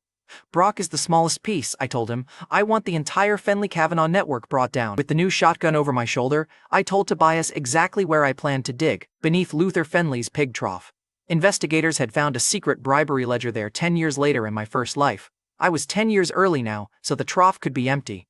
Brock's fake marriage raid had already proved local complaints died under Royce Kavanaugh, the county deputy protecting the Fenleys. The broken gate and Millie's fear were still fresh. Captain Tobias Donnelly locked the warehouse door. What will the book prove? Who Luther robbed, who he paid, and who buried the complaints? Luther's public book stayed clean enough for inspection. The hidden book existed because corrupt men needed insurance on each other. One real page could make the whole protection chain panic. Tobias held my gaze. Bring me that ledger, and I can route it above Pineglass County. Get caught without it, and Royce calls you a burglar while Luther sends more men. He glanced at the shotgun. They will take the gun first, then they will use the burglary charge to make Brock's raid look lawful. Everybody knows their lines. Tobias did not smile. How certain are you about the trough? Certain enough to dig, uncertain enough to scout first. Then bring the book straight here, Tobias said. If the spot is wrong, leave the dirt untouched. I still had to enter Luther's yard and carry the ledger out. That part belonged to me. On the ride home, I asked Clyde Hatcher about Luther's habits. Clyde was our ox cart driver and village rumor expert. As we passed the best creek field, Clyde pointed at it. Winter stubble covered the rich soil. A leaning shed stood beyond the ditch with one wall caved inward. Cecil Moreland owned that strip, Clyde told me. Luther invented a $2,000 fee, took the land, and moved Cecil's mother into that shed. She died the next winter. Cecil protested at the cooperative office. Royce's men sent him home bruised, with the complaint withdrawn. Luther planted his own crops there before the grave soil settled. My hands tightened around the wooden rail.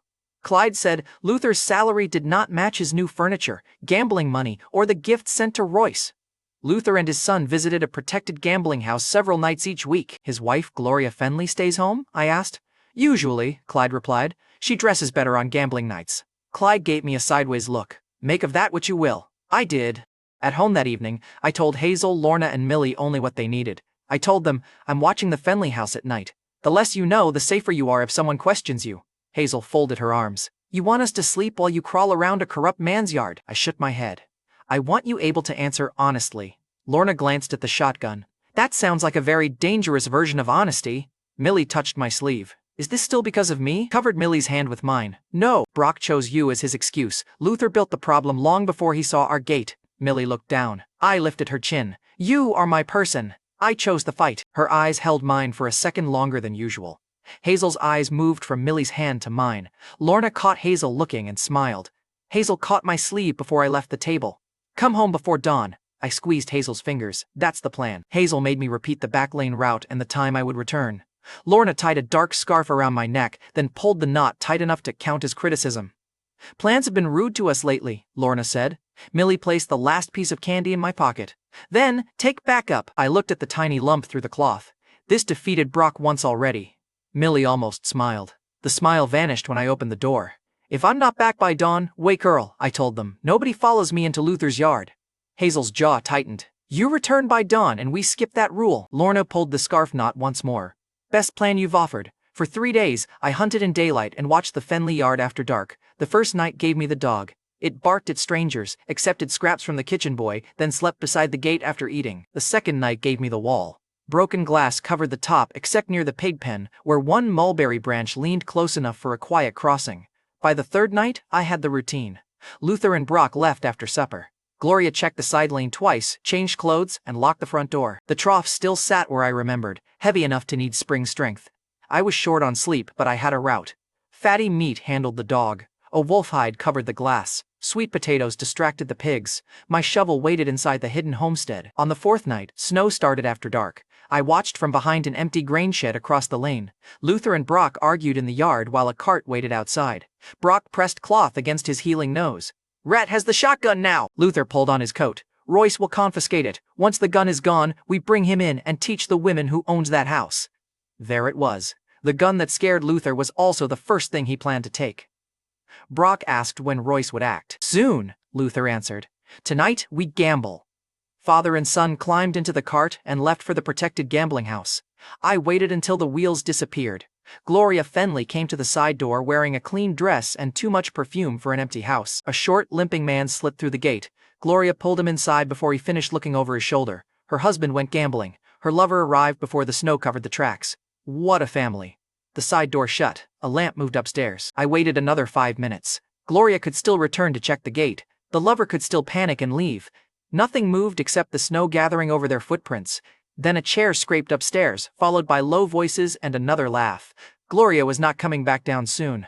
I crossed the lane. The gate dog rose and growled. I crouched outside its reach and let it smell the meat first. The growl softened into hunger. I tossed the fatty strip beyond its chain. It sniffed, swallowed, circled twice, and settled onto the straw without pain.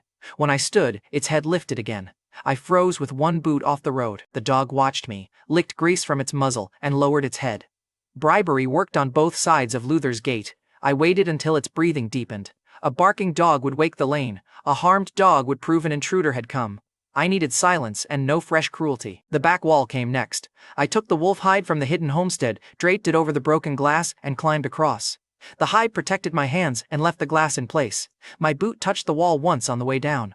Snow softened the sound. I paused under the mulberry branch while Gloria's upstairs lamp stopped moving. The curtain shifted. I pressed against the wall. The lover crossed the room carrying the lamp, then disappeared again. He had looked toward the yard without seeing it. Inside the pen, the pigs heard me. All three shoved toward the fence and started grunting. I tossed sweet potato pieces into the far corner. The pigs attacked the bribe like Brock's men attacking bad decisions. One climbed over another. The smallest screamed because nobody respected order. Gloria's upstairs window brightened. I stopped breathing. A muffled laugh came from the room. The curtains stayed closed. The lamp moved away from the window. The lover had kept Gloria upstairs and bought me another minute. I moved to the trough. It was a long stone basin packed with frozen slop. In my first life, ordinary men needed poles to shift it. The spirit spring had already made me strong enough. I gripped both ends, lifted and slid the trough aside without letting it scrape. Frozen earth waited beneath it. I pulled the shovel from the hidden homestead and started digging. The first foot held roots and stones. I laid each clump on a piece of sacking so the snow would not mix with the dark earth. One slobby pile could tell Luther where to look. A floorboard creaked upstairs. I froze with the shovel halfway down. The lamp crossed the curtain once, then stopped beside the bed. Gloria laughed, and the floor went quiet again. The second layer was harder. My memory had the location right, but the timing could still be wrong. The ledger might be smaller. The box might not exist yet. One wrong guess would leave a hole beneath Luther's pigs, and no weapon to justify the risk. A pig escaped the sweet potatoes and shoved its snout toward my shoulder. I pushed it away with one hand. It came back offended. "Go commit corruption somewhere else," I whispered. The pig grunted at me and stepped on the loose soil. I moved faster. At roughly half a meter, the shovel struck metal. The sound was small. My whole body went electric. I stopped and listened. Upstairs, the bed frame creaked once, one pig chewed, the dog stayed quiet, nobody shouted. I dropped to my knees and cleared the dirt with both hands. An iron box sat beneath the trough exactly where an old investigation had found it years later. Future memory had survived the 10-year gap. The old lock was rusted. Inside the hidden homestead, I forced the latch with the shovel blade. Oilcloth wrapped a thick ledger inside. Luther had protected it from water better than he protected the people whose lives filled its pages. The pages listed diverted grain, stolen land, cash payments, and a $3,000 bribe to Royce. 8 years of entries tied the cooperative office to people across Pineglass County. Luther had buried his insurance under pig slop. I returned outside with the empty hole still waiting. The pig shoved my elbow again. I gave it the last sweet potato and bought 30 seconds of peace. Then I replaced the soil, pressed it flat, slid the trough back, and scattered dirty straw over the ground. I wiped the trough edge with old straw and stepped backward through my own prints. At the wall, I removed the wolf hide, checked the glass, and carried every tool into the hidden homestead. Nothing new remained except the missing box. The dogs slept, the pigs ate. Gloria remained occupied upstairs. From wall to wall, the heist took about 15 minutes. I crossed the lane and did not look back. Back home, inside the hidden homestead, I went through the ledger once. One entry matched Cecil Moreland's stolen land. Another paid Royce after a complaint disappeared. The remaining pages widened the network. I had the proof. Tobias had to move before Luther noticed the empty ground. At dawn, I put the iron box on Tobias's desk. He looked at the mud under my nails, then at the box. "You found it," I answered. "I found pigs, a sleeping dog, and a marriage with excellent timing." Tobias raised one eyebrow. "Open the book," I told him. "The family jokes write themselves." Tobias opened the ledger. His expression changed on the second page. Then he found Cecil Moreland's land entry and stopped turning pages. The amount beside Cecil's name matched the fee Clyde had described. By the fourth page, both hands gripped the book hard enough to bend the cover. He looked up at me. "Do you understand what you brought me?" I answered. 8 years of expensive handwriting." Tobias turned another page. "This reaches beyond Luther." I told him that was the idea. Tobias stood so quickly his chair struck the wall. He checked the warehouse window, locked the inner cabinet, then came around the desk and gripped both my shoulders. "Did anyone see you leave?" he asked. "1 dog, 3 pigs, and a man who is busy disappointing Luther upstairs." Tobias stared at me for 1 beat, then looked back at the ledger. "You are either the bravest farmer in this county, or the most dangerous." "I was setting the fire," I told him. "You decide where it burns." Tobias released me and locked the ledger inside a steel cabinet. "The county bureau will not see this first. I'm sending it above them." He kept one hand on the cabinet. "Once this moves, Luther will know somebody reached past Royce." "Luther will suspect me," I replied. Tobias's jaw tightened. "He may do more than suspect." I told Tobias, "Then move faster than he does." I left the warehouse before sunrise. The ledger was safe with Tobias. Under Luther's pig trough, the iron box was gone. The moment he checked, every protected official around him would start looking for whoever took it. That morning, back at the farmhouse, I told the women the evidence was in safe hands. Millie heard that. By nightfall, she made the first move herself. Hazel checked the curtains. Lorna moved the wood axe beside the back door. Millie held a cup with both hands. I gave them the only truth they needed. Reliable people had the evidence, and Luther would soon know it was gone. "Keep the doors barred after dark," I told them. "Never answer a stranger alone." Millie's cup trembled. All of this started when Brock came for me. I took the cup before hot water reached her fingers. "Brock used you as an excuse," I told her. "I chose the fight." Millie searched my face. "You called me your person," I told her. "You are." Hazel and Lorna went very still. Millie nodded once. Her cup still trembled. She stayed beside me. She spent the rest of the day beside Hazel and Lorna, sewing a loose button onto my coat. Every time I looked over, Millie caught me and looked away half a second too late. Lorna caught the fourth exchange. "Should we leave the room, or are you two planning to stare until spring?" Millie threw a spool at her. Lorna caught it and bowed. That night, after the house went quiet, Millie opened my bedroom door. She wore her green dress under a thick coat. Her hair was loose. In my defense, I forgot every careful sentence I had prepared for dangerous conversations. Millie shut the door behind her. Her hand stayed on the latch for a long second. She could still leave. I did not move toward her. Millie turned and crossed the room on her own. "I came because I want to," she whispered. "I don't owe you this." Looked at her face instead of the dress. I stood beside the bed. "Are you sure?" Millie walked closer. "Yes. If we cross this line, I'm choosing you for life," I told her. Her hands closed around my shirt. "Tomorrow, you still get to choose me," I continued. Millie's eyes filled, but she smiled through it. "Then stop making me wait." She rose onto her toes and kissed me first. Her hands stopped shaking. I kissed her back. Then I lowered the lamp and pulled the blanket around us. The rest belonged to Millie and me. At dawn, Millie lay with her head against my shoulder and finally spoke about the marriage Edna had sold her into. Her late husband had never touched her. Millie had entered my room with no past experience and enough courage for both of us. I held her hand. This is for life. Millie studied my face like she had studied the first rabbit I brought home, searching for the part that might disappear. You won't send me away if Hazel or Lorna chooses you too? She asked. No, I told her. Millie's grip tightened. You will call last night payment for the house? Never, I answered. Her shoulders finally loosened. Millie looked up. Even when trouble comes. Especially then, I told her. She pressed her face against my chest and laughed once through tears. A knock hit the door. Hazel's voice came through the wood. We know you're awake, Lorna added. Some of us have been awake for hours. Millie went bright red. I opened the door after we dressed. At dawn in the yard, Hazel and Lorna stood with no sleep and too much nerve.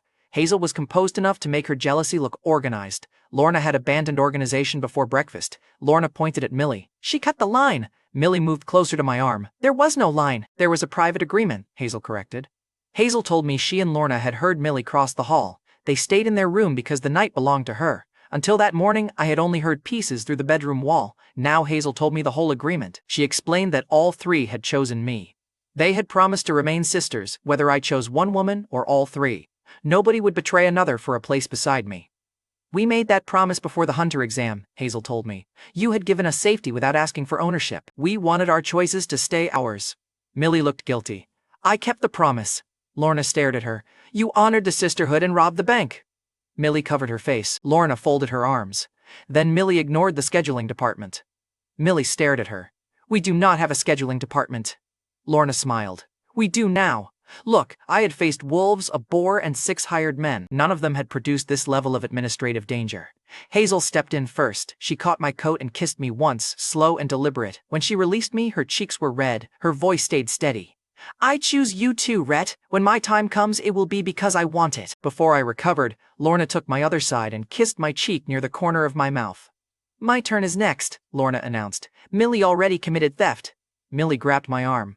You cannot steal a person who agreed. Hazel took the other arm. Good, then he can agree carefully. 3 women had turned my yard into a romantic ambush before sunrise. I was down bad and outnumbered, a tragic combination. Before noon, one of Brock's bruised men stopped outside Martha's house. Darlene heard him demand that I kneel to Luther, return the money, and send Millie back. She pulled the message inside before he finished. 10 minutes later, Martha arrived with my 2 adoptive brothers. Martha was the woman who had raised me as labor. The men behind her were the sons she had rewarded with land, houses, and everything my work bought. They entered through the gate Brock had paid to repair. Curtis, the older brother, walked ahead, broad from years of eating the food my work bought. Benton, Darlene's husband, stayed half a step behind him and still expected to win by joining late. Several neighbors followed at a distance. Martha had tried private pressure, public crying, and food raids. Now she brought the sons who used to enforce her orders with fists. Martha pointed at me. You will go to Luther Fenley, kneel and apologize. You will return Brock's money and send Millie back. Millie's hand tightened around mine. I stepped in front of her. No! Curtis cracked his knuckles. Benton looked toward the shotgun locked inside the house. Martha noticed his hesitation. He would never use it on family. I looked at her. You know I am not your blood. Martha's face changed. Curtis stopped smiling. Benton looked at her instead of me. Martha lowered her voice. Shut your mouth. Curtis looked between us. Benton's hands dropped from fighting position. You found me abandoned as a baby, I continued. You raised me for labor and handed your sons the land. Do not use blood when you know there is none. Curtis turned toward Martha. What is he talking about? Martha cut him off with a glare. Teach him respect. Curtis rushed first. Martha shouted, Hold him down like before. The whole lane had just heard how the brothers used to control me. Curtis rushed straight in without guarding his wrist. I caught his fist, turned his arm, and drove him to one knee. His wrist came out of place with a hard pop. Curtis screamed. Benton swung from my left. I ducked and punched him once across the nose. He hit the snow on his back, both hands covering his face. 2 brothers attacked. 2 brothers landed. The old family hierarchy lasted about 4 seconds. Neighbors gathered along the lane. Curtis knelt clutching his wrist. Benton sat in the snow with blood under his nose. Martha saw the crowd and chose violence anyway. She lunged past me with both hands aimed at Millie. Hazel stepped between them and slapped Martha across the face. The sound carried into the lane. Martha spun toward Hazel. Millie grabbed the broom and struck Martha across the shins. Stay away from Rhett! Martha stumbled. Lorna hooked one foot behind Martha's ankle and shoved her shoulder. Martha landed flat in the snow. The 3 women moved together before I could raise a hand. Hazel stood over Martha. Millie held the broom across her chest. Lorna planted one boot beside Martha's skirt and dared her to rise. The lane erupted. One older woman cheered Hazel's slap. A man who had once called the widows unlucky moved beside our gate and blocked Curtis from rising toward them. Villagers who had watched these women lower their eyes for years now watched them flatten the meat detector as a team. Beautiful. Absolutely beautiful. Martha tried to sit up. "You three belong in the dirt." Millie's broom lowered half an inch. Hazel reached her first, and Lorna moved beside her. Then Martha grabbed for my coat from the ground. Millie's broom snapped back across Martha's wrist. "I said stay away from him," Millie repeated. Her voice did not shake. "I stopped where I was." Millie held the broom between us. "Enough," I told the women after Martha stopped reaching. "She understands the ground now." Lorna looked down. "I'm not convinced." Before she could test the lesson again, Clyde Hatcher ran into the yard from the cooperative office. While Martha was still in the snow, Clyde brought news that ruined her whole argument. "Luther Fenley collapsed," Clyde announced. "Stroke. Half his body stopped working." Martha's face emptied. Clyde pointed back toward the village center. "His secret account book is missing." Gloria's affair came out in the same fight. District soldiers raided the cooperative office this morning. He bent over to catch his breath. "They sealed Luther's desk. Half the cooperative is standing outside pretending they never liked him." Later, the case record filled in the rest. Luther found the wall scuff, moved the trough, and found the box gone. He accused Gloria, she confessed the affair before he finished, and the two shocks dropped him where he stood. Hazel's eyes found mine. Lorna's grip loosened. Millie breathed out slowly. Martha scrambled to her feet. A minute earlier, she had demanded I surrender to the Fenleys. Now she backed toward the gate without looking at me. Curtis cradled his wrist. Benton followed with his nose covered. Martha pulled both sons into the road. "We are leaving," called after her. "No apology?" She moved faster. Martha had arrived ordering me to kneel to Luther. Now she dragged both sons away before the snow brushed off her coat. Terrible timing. Excellent village entertainment. That afternoon, the women cornered Millie near the kitchen table. Hazel folded laundry with suspicious calm.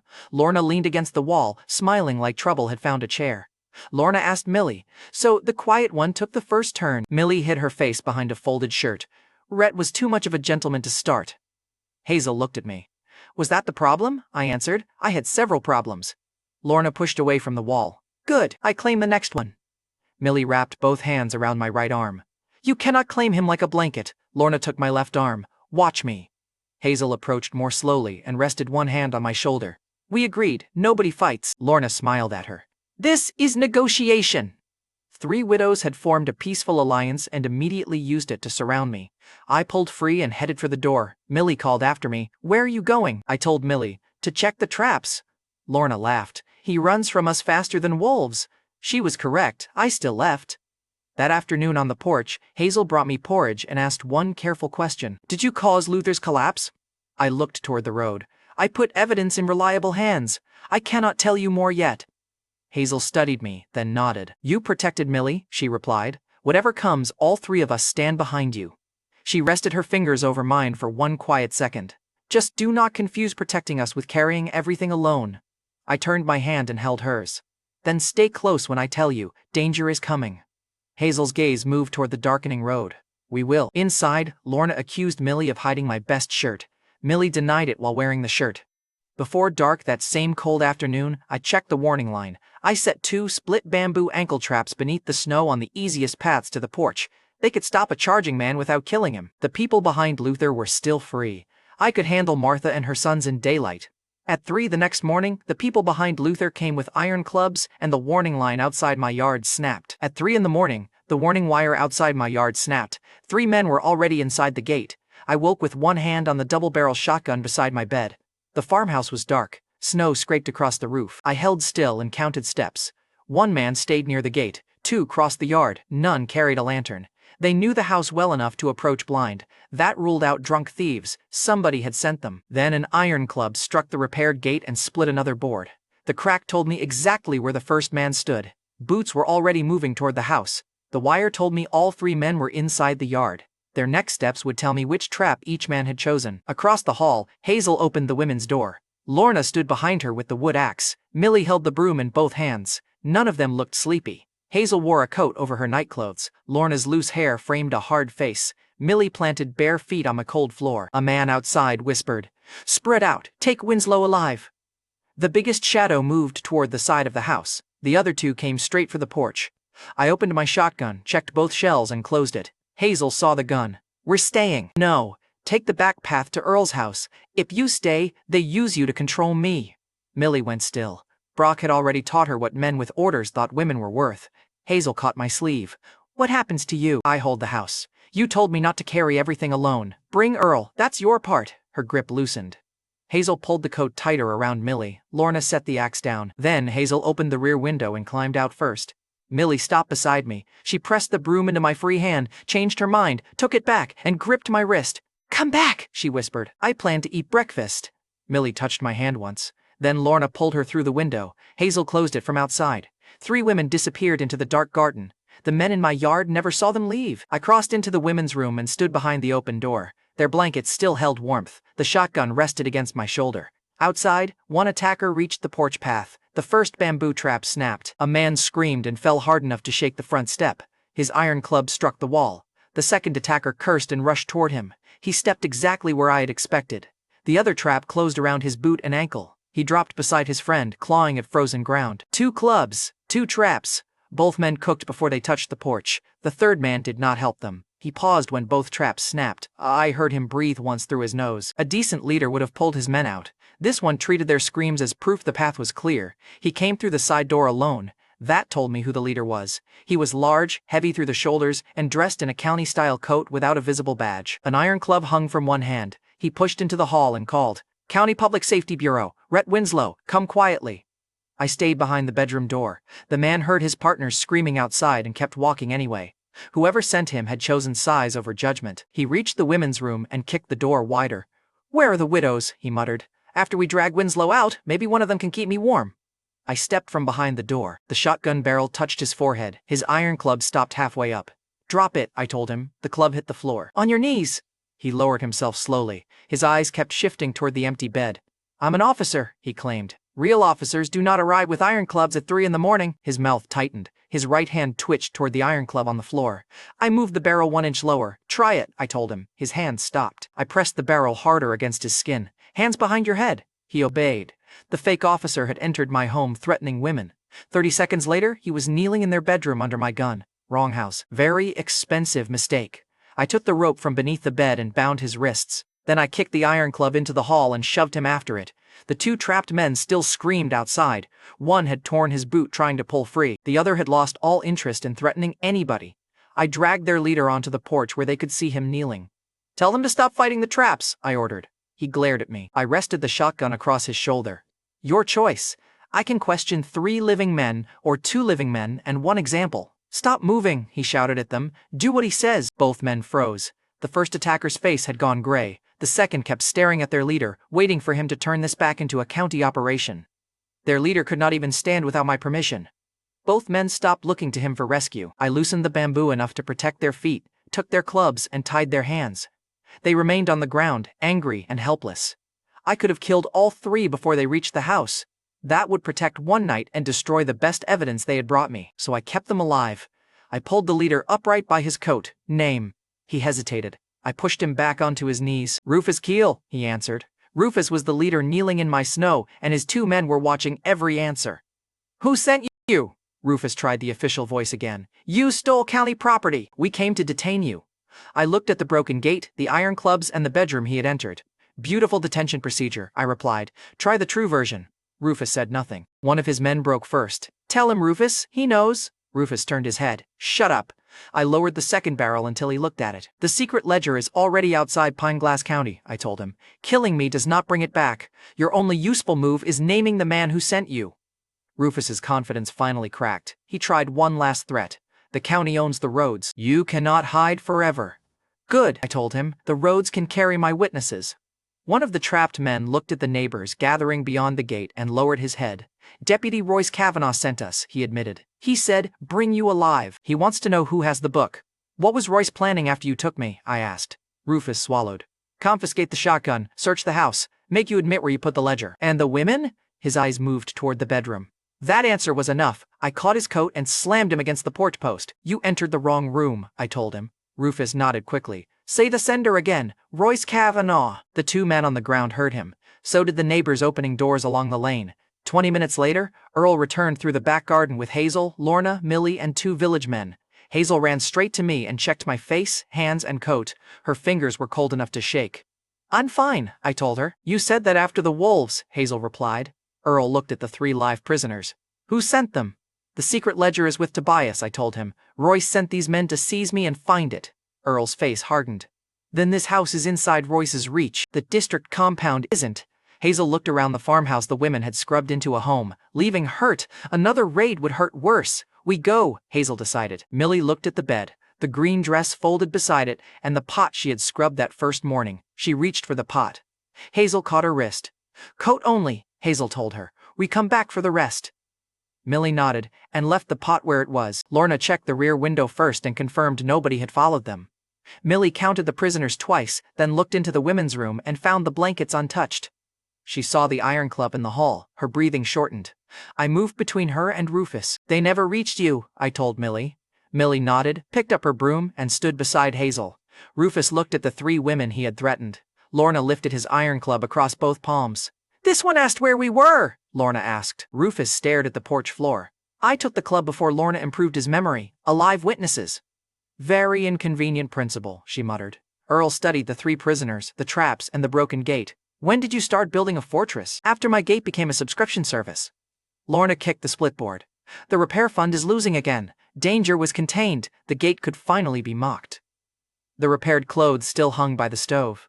Millie's green coat rested beside the bed. She put it on while Lorna barred the rear window, as if Rufus might escape his ropes and complain about drafts.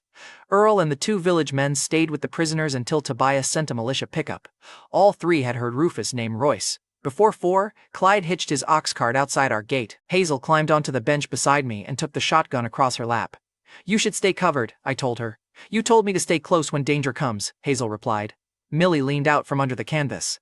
"The house will still be ours?" "It stays ours," I told her. "Royce only changed where we sleep tonight." Lorna pulled Millie back beneath the cover. "Good, I haven't finished bullying the dirt. I had no argument that would survive any of them." Lorna and Millie settled beneath the canvas. Clyde snapped the reins, and the cart rolled through the gate Rufus had broken again. Nobody spoke while the farmhouse shrank behind us. The women had turned those walls into the first home they trusted, and a county deputy had sent men through its door. Millie watched until snow hid the roof. Lorna sat silent with the wood axe across her knees. Hazel stayed beside me with one hand on the shotgun. The attackers had given us names, clubs, and a confession. Now we needed to reach ground Royce could not control. The district militia compound appeared through the snow before sunrise. 2 gate soldiers saw the shotgun across Hazel's lap, opened the barrier, and called for Tobias before Clyde stopped the cart.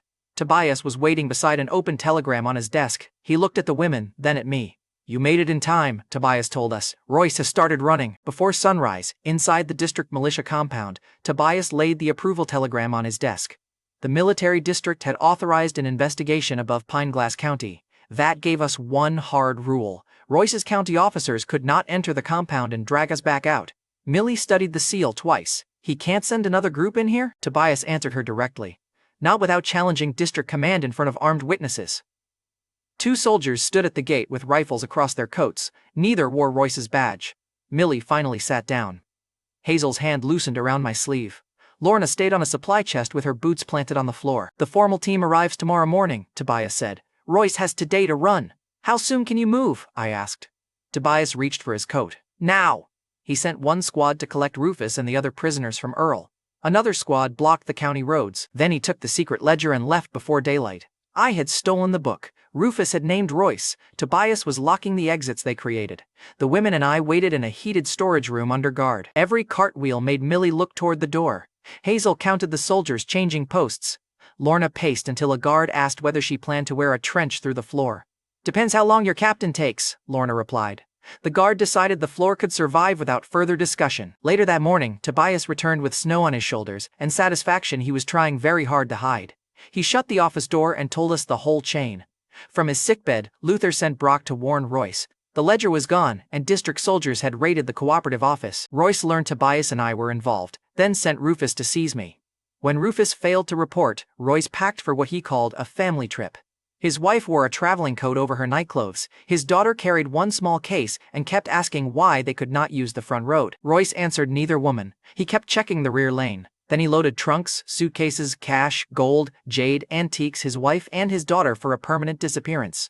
When Royce opened the back door, militia rifles were already pointed at him. He raised his county badge. Who authorized this roadblock? Tobias looked at the luggage. Family trip, county business, Royce snapped. At 4 in the morning? Tobias asked. Royce kept talking, hoping one more order would lower the rifles. He threatened demotions, demanded names, and promised careers would end before breakfast. The soldiers did not move. Then Royce tried to pull 2 suitcases through the doorway at once. One slipped. The latch broke. Bundles of cash hit the snow first. Gold followed. A jade bracelet rolled beneath a soldier's boot. Wrapped antiques spilled against the step. Royce's salary could not explain one corner of the pile. The emergency reserve held roughly $300,000 in cash. Gold, jade, and antiques filled the other cases. The untouchable deputy had packed his own evidence and carried it to the door. Honestly, I still can't explain what he thought a quiet escape looked like. Royce ordered the soldiers to close the cases. Nobody moved for him. The nearest soldier pulled the broken suitcase away and started counting the cash. Then Tobias brought Rufus forward from the militia wagon. Rufus pointed at Royce. He sent us to seize Rhett Winslow over the ledger. Royce's wife looked at the cash, then at him. She stepped away from the doorway. His daughter let her own case drop and moved beside her mother. Royce had dragged both women into the escape. Now neither stood close enough to touch him. Tobias opened the secret ledger to Royce's bribe entries. Royce stopped using the badge. He looked at Rufus, the book, the cash, and the rifles. His orders moved nobody. Then he knelt in the snow. Royce started with denials. Rufus repeated the order. Tobias showed one ledger entry. A soldier lifted a bag of cash. Royce blamed Luther until his own initials appeared beside the bribe. He blamed Rufus until Rufus repeated the bedroom order word for word. Royce folded. He admitted protecting Luther's thefts, burying complaints, taking bribes, and ordering Rufus to seize me. His confession named the rest of the network before morning ended. Soldiers went to the Fenley house next. Luther tried to hide behind his stroke and stay in bed. The soldiers carried him out on the same stretcher. Brock followed through the yard, begging that he had only obeyed his father. He offered money and begged the soldiers not to take him. The discount bride snatcher found religion the moment prison entered the gate. Luther and Brock made it from sickbed to military wagon before lunch. Tobias finished the report and looked at Millie. Royce knelt before he was taken. In the snow? Millie asked. In the snow, Tobias confirmed. Lorna leaned back against the wall.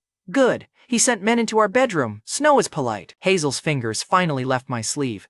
The county deputy still had a badge when he opened that door. By sunrise, the badge could not make one soldier obey him. The formal team arrived the next morning and found every major target already detained.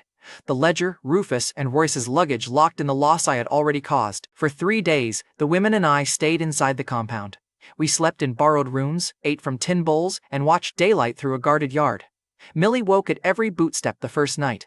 Lorna asked every morning when we could leave. Hazel kept all 4 of us together whenever another door opened and another uniform entered. Later, Tobias confirmed Brock received a sentence long enough that Cedar Hollow would grow old without him. Royce and Luther never regained the power they had used against us. 3 days after we arrived, our statements ended and Clyde's cart carried us home. People came out of their houses before the wheels stopped at Cedar Hollow's entrance. Men who once watched Martha raid my table opened the road for us. Mothers pulled children close enough to see the women return safely. Young men walked beside the cart all the way to our gate. One had carried Earl's warning through the snow. Another had guarded Rufus under the porch lamp. Their eyes stayed on the road. Nobody called it a patrol. Nobody needed to. Another midnight raid would find a crowded lane. One old farmer gripped my shoulder. They took Royce? Yeah. And Luther? Yes. The farmer looked toward the cooperative office and laughed once. Then he joined the crowd behind our cart. Hazel sat straight beside me, but her eyes shone. Lorna waved at the women by our gate. Millie saw children running beside the wheel and finally smiled without checking the road behind them. A woman who had once crossed the lane to avoid Millie took her elbow and helped her down. She kept hold until Millie found her footing, then asked whether the women needed bread. People greeted Millie by name instead of whispering widow. Hazel received 3 offers of help before we reached the house. Lorna accepted all 3 and assigned jobs immediately. Naturally, at the farmhouse the gate leaned against the wall again. 2 boards were split. The warning wire hung loose. Millie touched the post. Do village saviors get breakfast privileges? Village saviors repair gates, I told her. Lorna pointed at me. Then the title belongs to him alone. Hazel studied the broken boards. Good, he enjoys exclusive status. I had survived an armed raid and returned to a 3-woman labor assignment. Home felt normal again. That afternoon, Earl and Irene arrived with 2 baskets of eggs. Irene was Earl's wife, the same woman who had brought eggs after my slingshot win. She placed both baskets on the table. 5 sparrows earned 1 basket, Irene reminded me. Apparently breaking a county network earns 2. Lorna lifted an egg. How many for surviving this household? Irene looked at Hazel, Millie, and Lorna. He hasn't survived yet. All three women agreed far too quickly. Earl waited for the laughter to settle. Cedar Hollow is calling you its savior. Cedar Hollow sent people when our warning line snapped, I told him. I came home because the village answered. Hazel set one egg beside my hand. The people at this table came when we called. That's family. Lorna placed another beside it. People who show up get a seat. Millie added a third. People who share breakfast keep it. She looked at me. That last rule is important. I covered her hand with mine. You negotiated that rule aggressively. Millie smiled. Hazel rested a hand on my shoulder. Lorna stole one of my eggs before the pot reached the stove. One family, messy, hungry, and heavily armed. That evening, villagers repaired the gate they had helped defend. I had spent weeks turning game into private food, cash, and safety. That kept 4 people alive. The village had carried our warning through the snow, so I told Earl, the next big boar I kill doesn't go to market. He looked at me. Then where does it go? To Cedar Hollow. The next morning, I took the double-barrel shotgun into the mountain. The boar I found weighed about 230 pounds. I could have sold it. Instead, I fed the village that had stood beside us. Fresh tracks crossed the lower ridge before noon. I followed them over frozen mud and through cut brush. They ended in an oak flat where the boar tore roots from the ground. The wind stayed in my face. The animal never smelled me. It turned broadside once. I waited until the shoulder cleared and fired. One shell dropped it. The boar kicked twice, then lay still. I checked the ground, unloaded the second barrel, and put a hand against the thick hide. Clean kill. Plenty of meat. No reason to hide this one inside the homestead. At the illegal market rate, that animal represented more than $2,000 before costs. The merchant in my head started screaming. I ignored him. I left the boar visible and called down to the woodcutters below. Young men from Cedar Hollow climbed the ridge with poles and rope. None asked for payment. One of them had stood outside our gate after Rufus's attack. Another had helped repair the broken post. They tied the animal to 2 poles and argued over who carried the heavier end. The poles bowed under the weight. Whenever a shoulder gave out, someone changed places. One young man slipped on the frozen trail, and 4 hands caught the carcass before it hit the snow. By the last slope, children had spotted us and were running ahead, shouting that dinner was coming. I took the front until the steep ground ended. The others complained that village saviors were supposed to supervise. I told them village saviors had backs. They made me prove it. By afternoon, they carried the boar into the threshing ground at the center of the village. Earl divided the meat by household size. 2 doors laid across barrels became 1 cutting table. The young carriers held the doors steady whenever a knife struck bone. Parcels filled, and families started walking home with dinner. Families who had stood with us received meat. Martha's household did not. She had cut me out after my wife died, and that same separation ended her claim to this boar. The first share went to a woman with 4 children. She wrapped the meat, then pressed the smallest piece into her youngest son's hands. For us? The boy asked. For dinner, his mother told him. Then she looked at me. They haven't tasted pork all winter. The boy tried to open the cloth early. His older sister slapped his hand away, and their mother laughed while she tied the knot twice. One family left with ribs. Another carried stew meat and fat for cooking. 2 old farmers compared their parcels and declared Earl fair only after both found a piece worth bragging about. For once, greed in Cedar Hollow stayed cheerful. Hazel, Lorna, and Millie worked beside the table in the dresses I had bought. Hazel wore deep blue, Lorna wore red, and Millie wore green. Every thank you made Millie stand a little straighter. Hazel showed one mother how to stretch ribs with potatoes. Lorna carried the heaviest parcels to older villagers and came back demanding another. Millie tracked the children so no household took 2 shares. One boy tried to circle behind the table for a second parcel. Millie caught him by the sleeve and checked his family mark. Then she sent him back to his laughing mother with the first share still in his hands. An older woman who had once called Millie unlucky asked her to weigh a parcel. Millie adjusted the wrapping, added 1 piece of fat, and handed it back. The woman thanked her by name. One mother thanked me for feeding her children. Hazel's eyes shone. Lorna nudged Millie toward the departing families, and Millie smiled with open pride. Around us, families thanked the women as much as me. The same village that had whispered about 3 cursed widows now asked Hazel how to cook the ribs.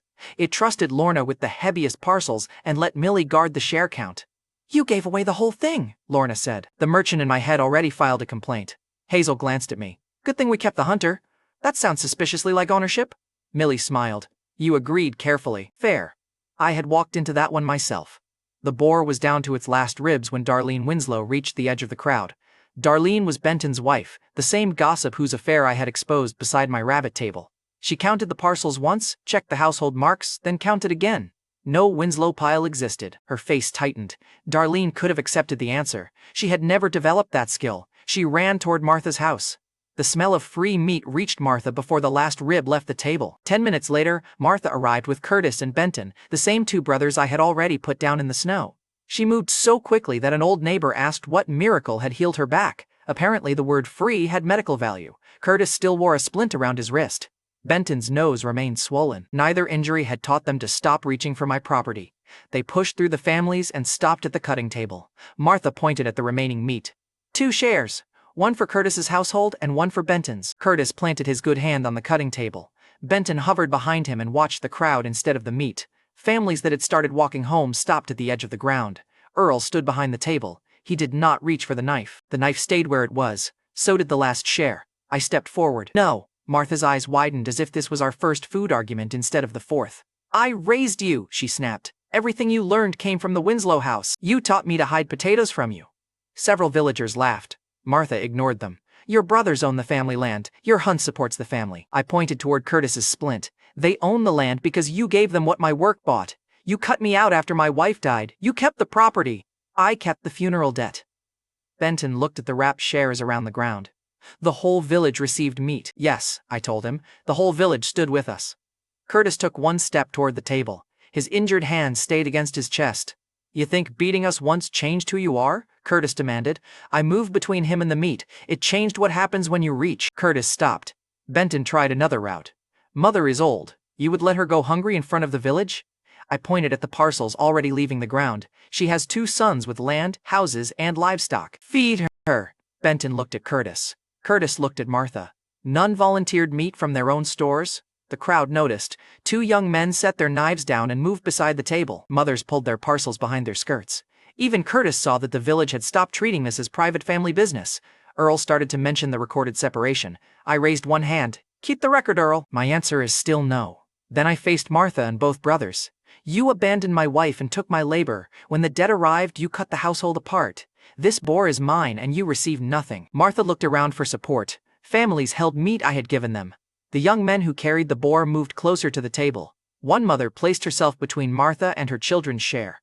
A man near Curtis asked why the brothers needed Rhett's boar when they owned the best fields. Curtis told him to mind his business. The man lifted his parcel and answered, This became my business when Rhett fed my house. Martha's public claim was failing. Then Hazel stepped in front of me. Lorna moved beside her. Millie took the other side. Earl stepped back from the cutting table. The young carriers made room without being asked. 3 women formed a line between me and the family that had treated me as labor. Hazel stood in the center, shoulders straight. Lorna planted one boot ahead of the other, ready if either brother moved. Millie stayed beside them even though Martha's voice had once made her hide. On their first winter night in my house, they had stood behind me. Now all 3 blocked Martha's path. I stepped back half a pace and let them speak. Hazel faced Martha. Rhett owes you nothing. Lorna planted both hands on her hips. You took everything he earned before. Keep your hands off what he built now. Millie lifted her chin. Leave our family alone. Martha stared at the women blocking her path. She had lost the meat argument. She changed targets. Family, Martha shouted. You 3 are fox spirits. The laughter stopped. Martha pointed at Hazel, then Lorna, then Millie. Every house that took you in ended with a dead husband. You are curses, husband killers. Millie had faced Brock's gang and Rufus's midnight raid without hiding. One sentence from Martha made her fingers go numb. Her face emptied. Her hand dropped from the edge of the table. 2 families had thrown Millie out under that accusation. Hearing it before the whole village made her freeze again. A few villagers looked away. One woman pulled her child closer. Another man stopped chewing and stared at Millie with the old suspicion. Hazel reached for Millie's left hand. Lorna took her right. Don't be afraid, Millie, Hazel told her. We have a man behind us now.